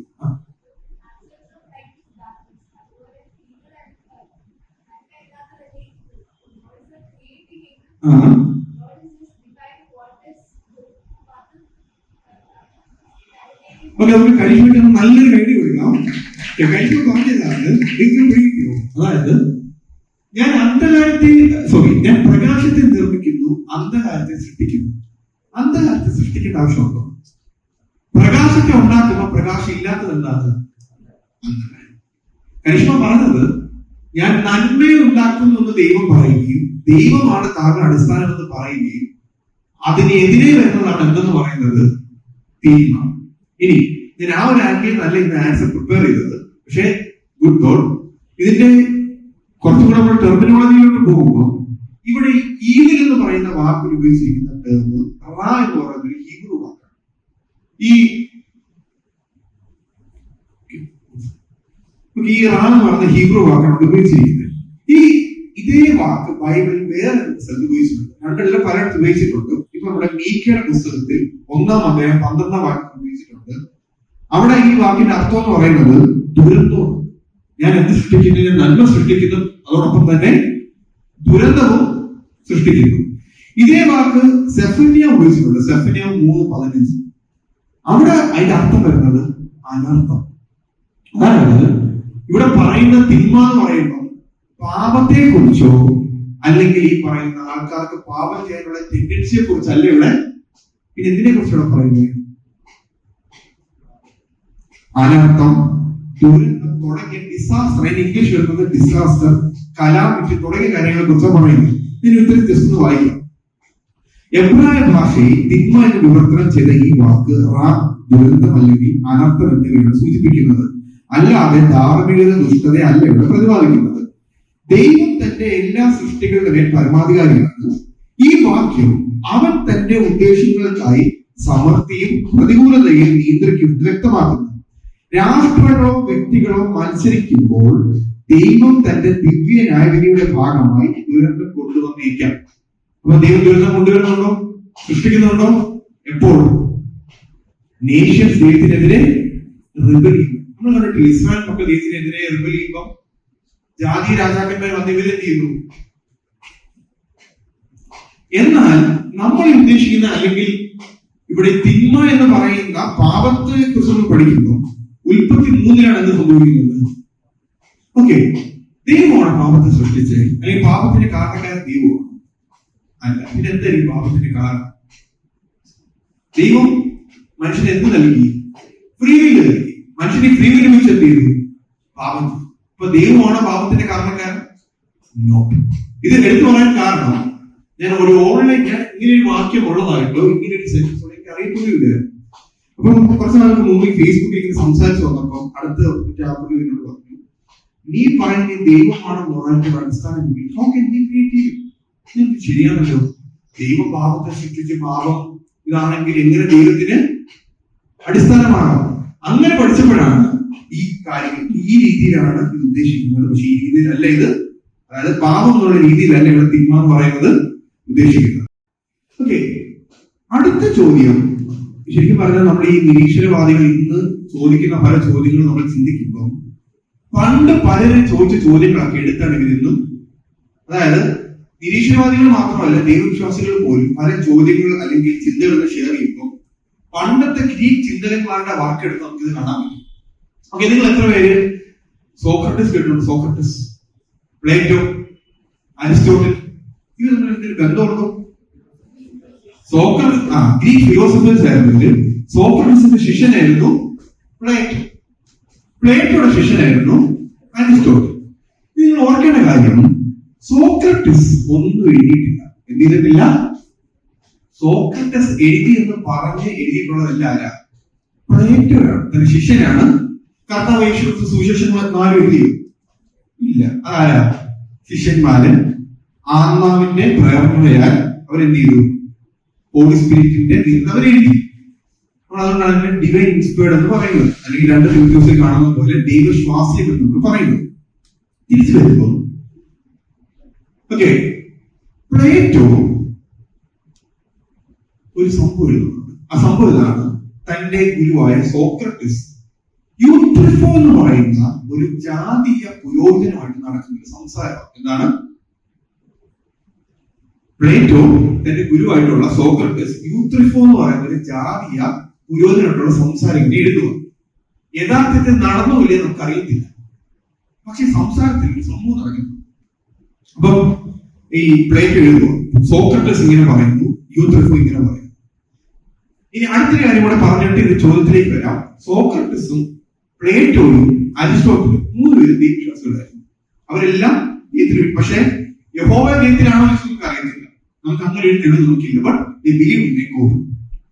അപ്പം ഈ ഇതിങ്ങനെ എഴുതുമ്പം ഒരു സ്ഥലത്തെത്തുമ്പം സോക്രട്ടീസ് ഈ യൂട്രിഫോട് ചോദിച്ചു. ആ ചോദ്യം ഇതാണ്: ഒരു കാര്യം നല്ലതാകുന്നത് ദൈവം അത് നല്ലതാണെന്ന് കൽപ്പിക്കുന്നത് കൊണ്ടാണോ, അതോ ഒരു കാര്യം ഞാൻ അതേപോലെ വായിക്കും, അതായിരിക്കും കുറച്ചുകൂടെ നല്ലത്? ഓക്കെ, ദൈവം കൽപ്പിക്കുന്നത് കൊണ്ടാണോ ഒരു കാര്യം നല്ലതാകുന്നത്, അതോ ദൈവം ഒരു കാര്യം നല്ലതായത് കൊണ്ടാണോ അതിനെ കൽപ്പിക്കുന്നത്? ചോദ്യം പിടി കിട്ടിയ എല്ലാവർക്കും? കടലിന്റെ ചോദ്യമാണ്. ഒരു വട്ടം കൂടെ ഞാൻ ചോദിക്കാം: ദൈവം കൽപ്പിക്കുന്നത് കൊണ്ടാണോ ഒരു കാര്യം നല്ലതാകുന്നത്? ഉദാഹരണത്തിന്, നിന്റെ അയൽക്കാരനെ സ്നേഹിക്കുക എന്നുള്ള കാര്യം നല്ലതാകുന്നത് ദൈവം അത് കൽപ്പിക്കുമ്പോഴാണോ, അതോ ദൈവം ഒരു കാര്യം നല്ലതായത് കൊണ്ടാണോ അതിനെ കൽപ്പിക്കുന്നത്? അതായത് ഓൾറെഡി അയൽക്കാരനെ സ്നേഹിക്കുന്നത് നല്ലതാണ്, അപ്പൊ ദൈവം പറയുന്നു അത് നല്ലതായത് കൊണ്ട് നീ അനുസരിക്കും, അങ്ങനെയാണോ പറയുന്നത്? 2 ഓപ്ഷൻ ഉണ്ട്. ദൈവം കൽപ്പിക്കുന്നത് കൊണ്ടാണോ ഒരു കാര്യം നല്ലതാകുന്നത്, അതോ ദൈവം ഒരു കാര്യം നല്ലതായതുകൊണ്ടാണോ അതിനെ കൽപ്പിക്കുന്നത്? നിങ്ങൾ ഇതിനകത്ത് ഏത് പറയുന്നു?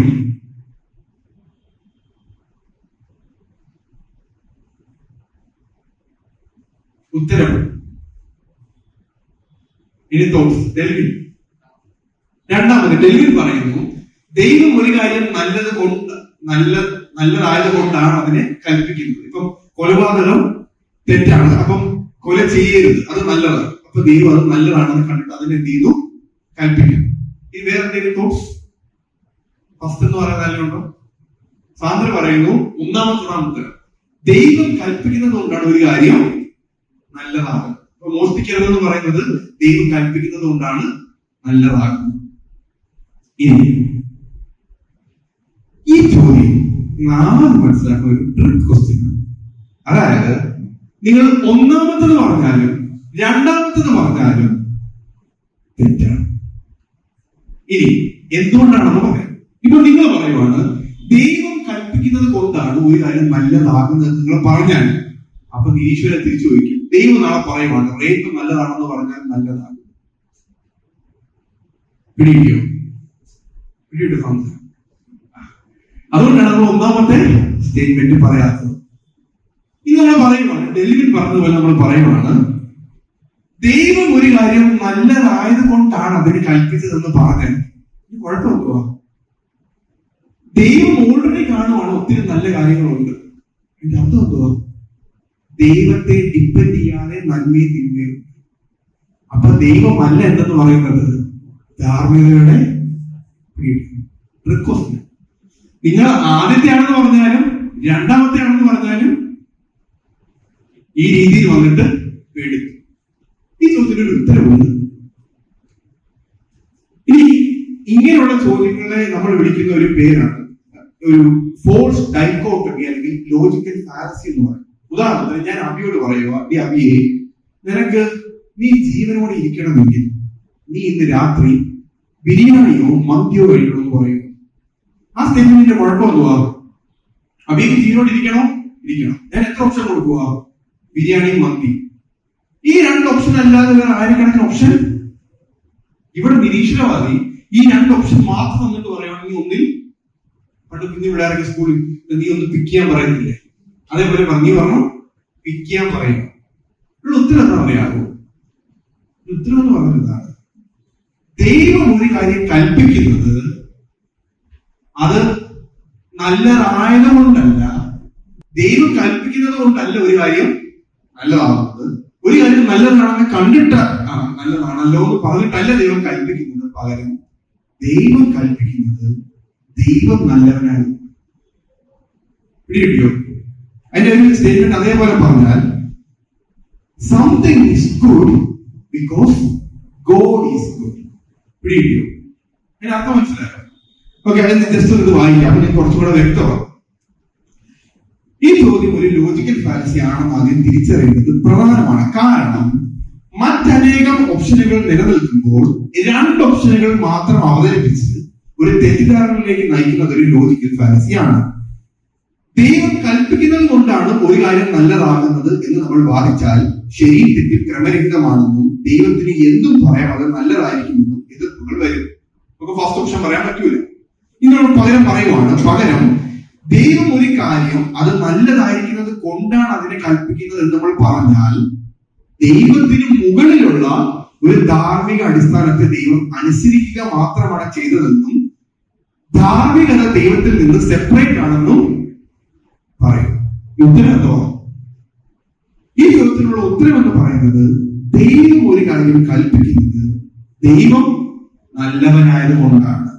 അതായത് ദൈവം ധാർമ്മികതയെ ഏകപക്ഷീയമായി കണ്ടുപിടിക്കുന്നില്ല, അതിന് വിധേയനുമല്ല.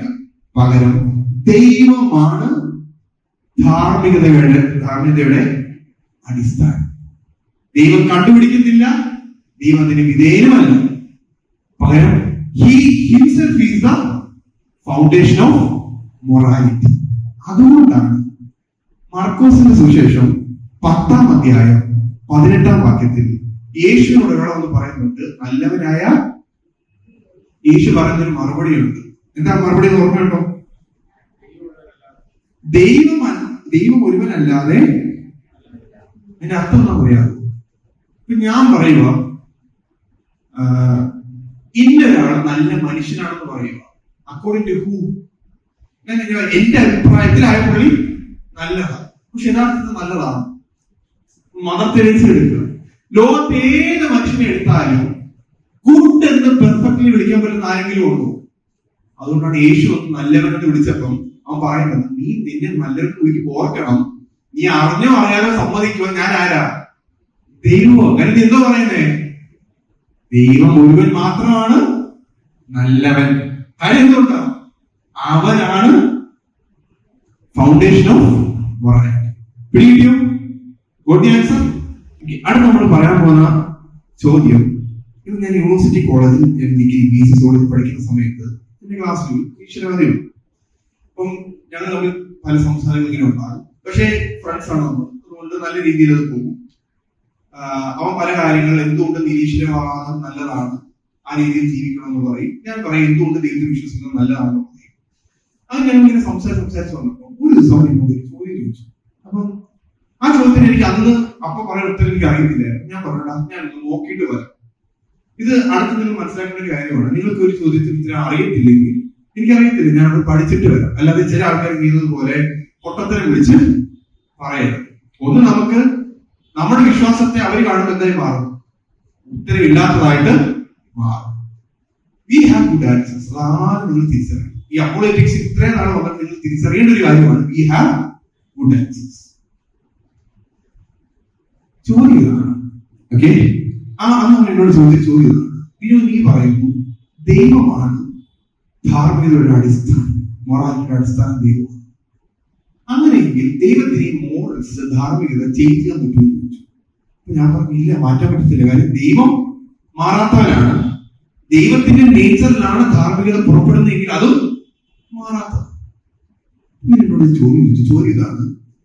പിന്നെ ഈ ബൈബിൾ പ്രകാരം കുടുംബാംഗങ്ങൾ തമ്മിൽ വിവാഹം കഴിക്കുന്നത്, അതായത് ഇപ്പൊ ഒരു പിതാവ് മകളെയോ സഹോദരൻ സഹോദരിയെയോ ഇങ്ങനെയൊക്കെ ഒരു കുടുംബത്തിനകത്ത് വിവാഹം കഴിക്കുന്നത് ശരിയാണോ തെറ്റാണോ ചോദിച്ചു. ബൈബിൾ പ്രകാരം തെറ്റാണ്. പറഞ്ഞത് തെറ്റാണെങ്കിൽ കൈൻ തന്റെ സഹോദരിയാണ് വിവാഹം കഴിക്കുന്നത്. ഇപ്പം കൈൻ സഹോദരി വിവാഹം കഴിക്കുമ്പം ദൈവം അതിനെ തെറ്റെന്ന് പറയുന്നില്ല. ദൈവം അതിനെ എലവ് ചെയ്ത അതേ ദൈവം ഇസ്രായേൽ മക്കൾക്ക് കൽപ്പന കൊടുക്കുമ്പോൾ പറയുന്നു, അങ്ങനെ ആരും ചെയ്താൽ കല്ലെറിഞ്ഞ് കൊല്ലണം. ദൈവം മാറിയില്ലേ? കൽപ്പന മാറിയില്ലേ? ആദ്യം പറയുന്നത് പറ്റത്തില്ല, പിന്നെ പറഞ്ഞു പറ്റും. പിന്നെ നീ പറയുന്ന ദൈവമാണ് ധാർമ്മികതയുടെ അടിസ്ഥാനം എന്ന് പറയുന്ന മാറാത്തതെന്ന് പറയുന്നത് ശരിയാണ്.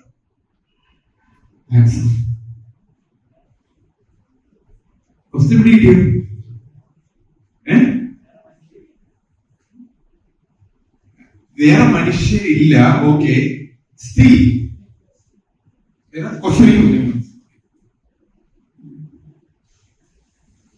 ദൈവം മാറാത്തവനും ധാർമ്മികതയുടെ അടിസ്ഥാനവുമാണെങ്കിൽ പിന്നെ എന്തിനാണ് കൈന്റെ വിവാഹത്തിൽ ദൈവം തന്നെ ധാർമ്മികതയ്ക്ക് ഇളവ് ചെയ്യുകയും അവന് സ്വന്തം സഹോദരിയെ കല്യാണം കഴിക്കാൻ തന്റെ ധാർമ്മിക ഇളവ് ചെയ്യുകയും പിന്നീട് ഇസ്രായേലിലേക്ക് നൽകിയ നിയമങ്ങളിൽ കർശനമാക്കുകയും ചെയ്ത് ലേവ്യപുസ്തകം 18-ാം അധ്യായം മൊത്തം അതാണ്. ദൈവം മാറാത്തവനാണോ?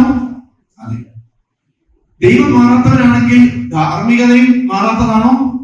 അതെ. പിന്നെ എന്തുകൊണ്ട് ദൈവം ഇങ്ങനെ മാറ്റിക്കൊടുത്തു?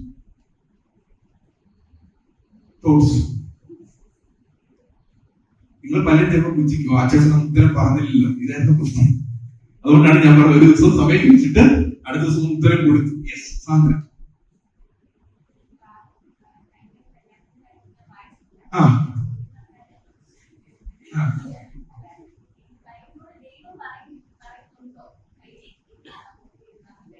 അല്ല, നമ്മൾ ലോജിക്കലി ചിന്തിക്കുക. ആളുമുണ്ട്, ഹവ്വയുണ്ട്, കൈനുണ്ട്, ഹാവയുണ്ട്. ഇതല്ലാതെ നമുക്ക് പെൺമക്കളും ഉണ്ട്. അണ്ടർസ്റ്റാൻഡ് ആണ്. പഴയ നിങ്ങൾ വായിക്കുമ്പം ഇപ്പം പെൺമക്കളുടെ പേര് അത്രയാണെന്ന് പറയാറില്ല. ഇപ്പൊ ആദത്തിനെ ഹവ്വയുടെയും കൈൻ, ആബേൽ, ഷേത്ത് ആൺമക്കളുടെ പേര് മാത്രമേ പറയുന്നുള്ളൂ. കാര്യം സ്ത്രീകൾ അങ്ങനെ പെൺകുട്ടികളുടെ പേരൊന്നും പറയുന്നില്ല. ഓരോ സഹോദരിമാരുണ്ട്. എന്നിട്ട് ദൈവം ഇതിനെ സൃഷ്ടിച്ചിട്ട് എന്താ ദൈവം പറയുന്നേ? സന്താന പുഷ്ടിയുള്ളവരായി ഭൂമിയിൽ നിറയാൻ. ആരും കല്യാണം കഴിക്കാൻ സന്താന പുഷ്ടി ഉണ്ടാവും. ആകെ സ്ത്രീകളാരാ?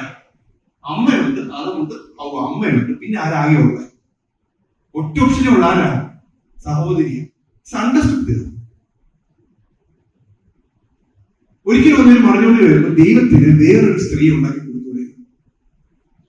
അങ്ങനെ എന്തെങ്കിലും കുഴപ്പം? വിവാഹം കഴിക്കുന്ന ഒരു സ്ത്രീ ഉണ്ടാക്കി കൊടുക്കും. പ്രോബ്ലം. ഒരു മനുഷ്യനിൽ നിന്ന് എല്ലാ മനുഷ്യകുലത്തെ ഓർക്കണം. ആദത്തെ ദൈവം ഉണ്ടാക്കിയിട്ട് ഹൗ സെപ്പറേറ്റ് ആണ് ഉണ്ടാക്കുന്നത്. ആദത്തിൽ നിന്നാണ്. അങ്ങനെ ദൈവം സെപ്പറേറ്റ് ആയിട്ട് ഉണ്ടാക്കിയാൽ അത് എന്തായി മാറുകയാണ്? It's not human being, it's a different species. അത് ആദവുമായിട്ട് ബന്ധമില്ലാത്ത ഒരു പിന്നെ 2 ഇനീജായി പിന്നെ ഇറ്റ് ഗോസ് ഹെക്ടിക് അല്ലെങ്കിൽ ഹാവ് കിടന്നു മാറും. ഇനി തോട്ട്സ്. ദൈവമാണെങ്കിൽ എന്റെ മനസ്സിൽ തന്നൊരു കഥ നിങ്ങളോട് പറയും. കഥ എന്താണ്? ഒരിക്കലും ഒരു പിതാവ് തന്റെ മകൻ മോൻ ചെറുതായിരുന്നപ്പം ഈ മോൻ കിച്ചണിലോട്ട് പോയപ്പോ ഈ അച്ഛൻ പറഞ്ഞു, മോനെ നീ കത്തി എടുക്കരുതെന്ന് പറഞ്ഞു. അച്ഛൻ എന്തോ പറഞ്ഞു? കത്തി എടുക്കരുത്. ഈ മോൻ കുറച്ച് വലുതായി. ഈ മോൻ എന്ത് ചെയ്ത്? കുറച്ച് വലുതായി. ഇനി അതിന് മുമ്പായിട്ട് ഈ അപ്പൻ എന്തുകൊണ്ടായിരിക്കും ആ കുഞ്ഞിനോട് കത്തി എടുക്കരുതെന്ന് പറഞ്ഞത്? അപ്പന്റെ എന്തൊക്കെ വാല്യൂസ് നമുക്ക് കാണാൻ പറ്റും? ഒന്ന് ലവ്, സ്നേഹിക്കുന്നതുകൊണ്ട്. പിന്നെ രണ്ടാമത് കെയർ. ഓർക്കണം, അപ്പനൊരു കുഞ്ഞുണ്ട്. ആ കുഞ്ഞ് കിച്ചണിൽ ചെന്ന് കത്തി എടുക്കുമ്പോ അപ്പൻ പറയും, മോനെ എടുക്കരുത്, നോ എന്ന് പറയുക. അപ്പൻ എന്തുകൊണ്ട് പറഞ്ഞു? Because he's loving and he's caring. സ്നേഹിക്കുന്നതുകൊണ്ട്, കരുതുന്നതുകൊണ്ട്. ഇതേ അപ്പൻ ഈ മോൻ വലുതാവുമ്പോൾ കത്തി എടുത്ത് കൊടുത്തിട്ട് എന്തോ പറയും? മോനെ നീ അത് അരിയടാന്ന് പറയും, അല്ലെങ്കിൽ നീ അതൊന്ന് ആ പറമ്പിന്റെ ആ ഭാഗം നീ അത് കട്ട് ചെയ്ത് കളയാൻ പറയും. ഇതൊക്കെ പറയും. അല്ലെങ്കിൽ വേറൊരു ഉദാഹരണം പറയാം. ഈ പിതാവും മോനുമായിട്ട് ഒരു ദിവസം കാട്ടിലൂടെ പോകുമ്പോ അപ്പന്റെ കാലൊരു മുൾപ്പടർപ്പ് കയറി ചുറ്റി. അങ്ങനെ അപ്പന് രക്ഷപ്പെടാൻ പറ്റുന്നില്ല. അപ്പന്റെ ബാഗിൽ ഒരു കത്തിയുണ്ട്. പിന്നെ അപ്പൻ ഈ മോനോട് പറഞ്ഞു, മോനെ എന്റെ ബാഗിൽ കത്തിയുണ്ട്, നീ ഒന്ന് എടുത്ത് അത് കട്ട് ചെയ്ത് കളയാൻ പറയും. എന്റെ ചോദ്യം, മോനോട് കത്തി എടുക്കണ്ട എന്ന് പറഞ്ഞ അതേ അപ്പൻ കുറച്ചു സമയം കഴിഞ്ഞപ്പോ ഈ മോനോട് പറയുക കത്തി എടുക്കാൻ. എന്റെ ചോദ്യം ഇതാണ്, അപ്പൻ മാറിയോ? അല്ലെങ്കിൽ അപ്പന്റെ സ്വഭാവം മാറിയോ? Yes or no? Is it yes or no? ചിലര് പറഞ്ഞു no, ചിലര് പറഞ്ഞു yes. What do you think? ആദ്യം പറഞ്ഞു കത്തി എടുക്കരുത്, അതിനോട് അപ്പന്റെ കെയർ, ലവിങ് എന്ന സ്വഭാവം നമ്മൾ കണ്ടു. രണ്ടാമത്തെ കേസിൽ അപ്പന്റെ കാര്യം ഉൾപ്പടർപ്പ് ഇങ്ങനെ ചുറ്റിയപ്പം അതേ അപ്പം പറഞ്ഞു കത്തി എടുക്കണ്ടെന്ന് പറഞ്ഞാൽ ആദ്യം പിന്നെ എടുക്കാൻ പറഞ്ഞു. അപ്പന്റെ ക്വാളിറ്റീസ് മാറിയോ? അപ്പൻ മാറിയോ? എന്താണ് നടന്നത്? അപ്പന്റെ ക്വാളിറ്റി ഫിക്സഡ് ആണ്. ആദ്യത്തെ കേസിലും കെയർഫുൾ ലവിങ് യു, രണ്ടാമത്തെ കേസിലും കെയർഫുൾ ലവിങ് യു. എന്താണ് വ്യത്യാസം? സാഹചര്യങ്ങൾക്കനുസരിച്ച് തന്റെ ഈ സ്വഭാവങ്ങൾ ഇംപ്ലിമെന്റ് ചെയ്യുന്നത് എന്ത് ചെയ്തു? ഡിഫറെന്റ്. എന്നോട് ഉണ്ടോ? പിടിയോ? അപ്പന് മാറ്റമുണ്ടോ? അപ്പന്റെ നേച്ചറിന് മാറ്റമുണ്ടോ? ഞാൻ ഈ ഉത്തരം ചെന്ന് നേരെ പറഞ്ഞു. അവനൊരു 10 സെക്കൻഡ് പ്ലാൻ ആയി. ഞാൻ പറഞ്ഞു എന്നിട്ട് അടുത്ത് അതിന് വേറൊരു എക്സ്പ്ലനേഷൻ കൂടെ ഉണ്ട്. എന്താണ് മാറിയ സാഹചര്യം? കെയിനെ സൃഷ്ടിച്ചപ്പോൾ എന്തുകൊണ്ട് ദൈവം സഹോദരികളൊക്കെ അംഗീകരിച്ചു? എന്താണ് അന്നത്തെ സാഹചര്യം? അന്നത്തെ മനുഷ്യന്റെ DNA. ഓക്കെ, ഒന്നാമത്തെ കാര്യം, വേറെ ആരും വിവാഹം കഴിക്കാൻ ഇല്ലായിരുന്നു. ദൈവത്തിന് വേറൊരു സെപ്പറേറ്റ് സൃഷ്ടിച്ചു കഴിഞ്ഞാൽ അതൊരു വേറെ സ്പീഷീസാണ്.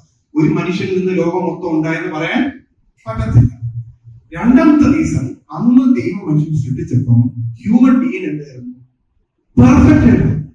ഇവ നമ്മൾ ഇന്ന് തന്നെ നോക്കിയാൽ കാണാൻ പറ്റും. നമ്മുടെ തൊട്ട് മുമ്പുള്ള തലമുറക്കാർക്ക് ഇല്ലാത്ത എത്ര അടിപൊളി പേരുകളുടെ രോഗങ്ങൾ നമുക്കുള്ളതെന്ന് അറിയാം. കാരണം എന്താ? കാലക്രമേണ മ്യൂട്ടേഷൻ സംഭവിച്ച് നമ്മുടെ സൂര്യന്റെ കിരണങ്ങളൊക്കെ നമ്മുടെ ശരീരത്തിൽ അടിക്കുമ്പോൾ മ്യൂട്ടേഷൻ സംഭവിച്ച് പല മാറ്റങ്ങളും ഉണ്ടായിട്ട് സംഭവിക്കും. നമ്മുടെ പിതാവിന് ഒരു മാറ്റം ഉണ്ടായി, അതിന് മുമ്പുള്ള ആൾക്ക് മാറ്റം ഉണ്ടായി. ഈ മാറ്റങ്ങൾ ഉണ്ടായി നമ്മളിപ്പോ വന്നപ്പോ എങ്ങനെയായി? ഇങ്ങനെയായി. ഇതോടൊപ്പം തന്നെ രോഗങ്ങൾ, ക്യാൻസർ, പല കാര്യങ്ങളൊക്കെ നമ്മളെ ഇന്ന് ബാധിക്കും. അപ്പം ഇനീഷ്യൽ കണ്ടീഷൻ എന്തായിരുന്നു? പെർഫെക്റ്റ് DNA ആയിരുന്നു. അടുത്തൊരു ചോദ്യം നിങ്ങളോട് ചോദിക്കാം. അപ്പം സാഹചര്യം മാറിയത് കൊണ്ടാണല്ലോ ദൈവം തന്റെ ക്വാളിറ്റീസ് ഫിക്സ് ചെയ്തിട്ട് ആ ക്വാളിറ്റീസ് ഇംപ്ലിമെന്റ് ചെയ്യുന്ന രീതി മാറ്റിയത്. എന്തിനാണ് ദൈവം അങ്ങനെ ഒരു കൽപ്പന ഇസ്ലാമൊക്കെ കൊടുത്തത്? ഓക്കെ, ഇന്ന് നിങ്ങൾക്ക് എത്ര അറിയാമെന്ന് അറിയത്തില്ല, ഒരു കുടുംബത്തിലെ സഹോദരൻ സഹോദരി വിവാഹം കഴിച്ച് സംഭവിക്കുന്ന അറിയാമോ? അവർക്കുണ്ടാകുന്ന മക്കൾക്ക് ഏതാ 100% ഉറപ്പായിട്ട് വൈകല്യമുള്ള പിള്ളേർ. ഏറ്റവും കൂടുതൽ ഇത് കാണപ്പെടുന്നത് ഇസ്ലാമിക രാജ്യം. എന്റെ ഫോട്ടോ ഉണ്ട്, ഞാൻ ഉൾപ്പെടുത്തിയിട്ടില്ല, കാണാൻ പറ്റും. ഒത്തിരി ഒത്തിരി ഒത്തിരി, അതായത് അടുത്ത സഹോദരൻ സഹോദരിക്ക് വിവാഹം കഴിക്കുമ്പോൾ ഈ പറയുന്ന ഇതുണ്ടാവും. തീർന്നില്ല, ഇങ്ങനെ ജനിക്കുന്ന പിള്ളേർക്ക് ഒരു 95% കേസിലും ലോ IQ ആയിരിക്കും, പിള്ളേർക്ക് ബുദ്ധിശേഷി കുറവായിരിക്കും. ഇങ്ങനെ പല കാരണങ്ങളായിരിക്കും. അപ്പൊ ഉത്തരം കിട്ടിയോ? ദൈവം മാറിയോ? ദൈവത്തിന്റെ സ്വഭാവം മാറിയോ? അതേ സ്വഭാവം ഇംപ്ലിമെന്റ് ചെയ്ത രീതി എന്ത് ചെയ്തു? മാറി. എന്തുകൊണ്ട് മാറി? സാഹചര്യം മാറുന്നതിനനുസരിച്ച്. ഇനി സാഹചര്യം മാറിയിട്ടും ദൈവം പറയുവാണ് നിങ്ങൾ അങ്ങനെ വിവാഹം കഴിക്കരുത് എന്നൊരു നിയമം കൊടുത്തില്ലെങ്കിൽ എന്ത് ചെയ്തേനെ? ഇതിന്റെ സ്വഭാവം മാറിയല്ലേ? ശരിയല്ലേ? ഇതേപോലെ തന്നെ പിതാവിനെ ഓർത്താൽ മതി. പിതാവ് കാലിൽ കുരുങ്ങിയിട്ട് പിതാവ് കാട്ടിൽ മരിക്കാൻ പോവാം, കുഞ്ഞിനെ ആരും ഒന്ന് കൊന്നു തിന്നും.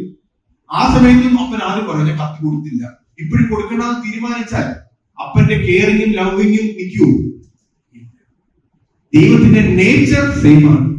ദൈവത്തിന്റെ നേച്ചർ ദൈവം ആർക്കും വേണ്ടി ചേഞ്ച് ചെയ്തില്ല.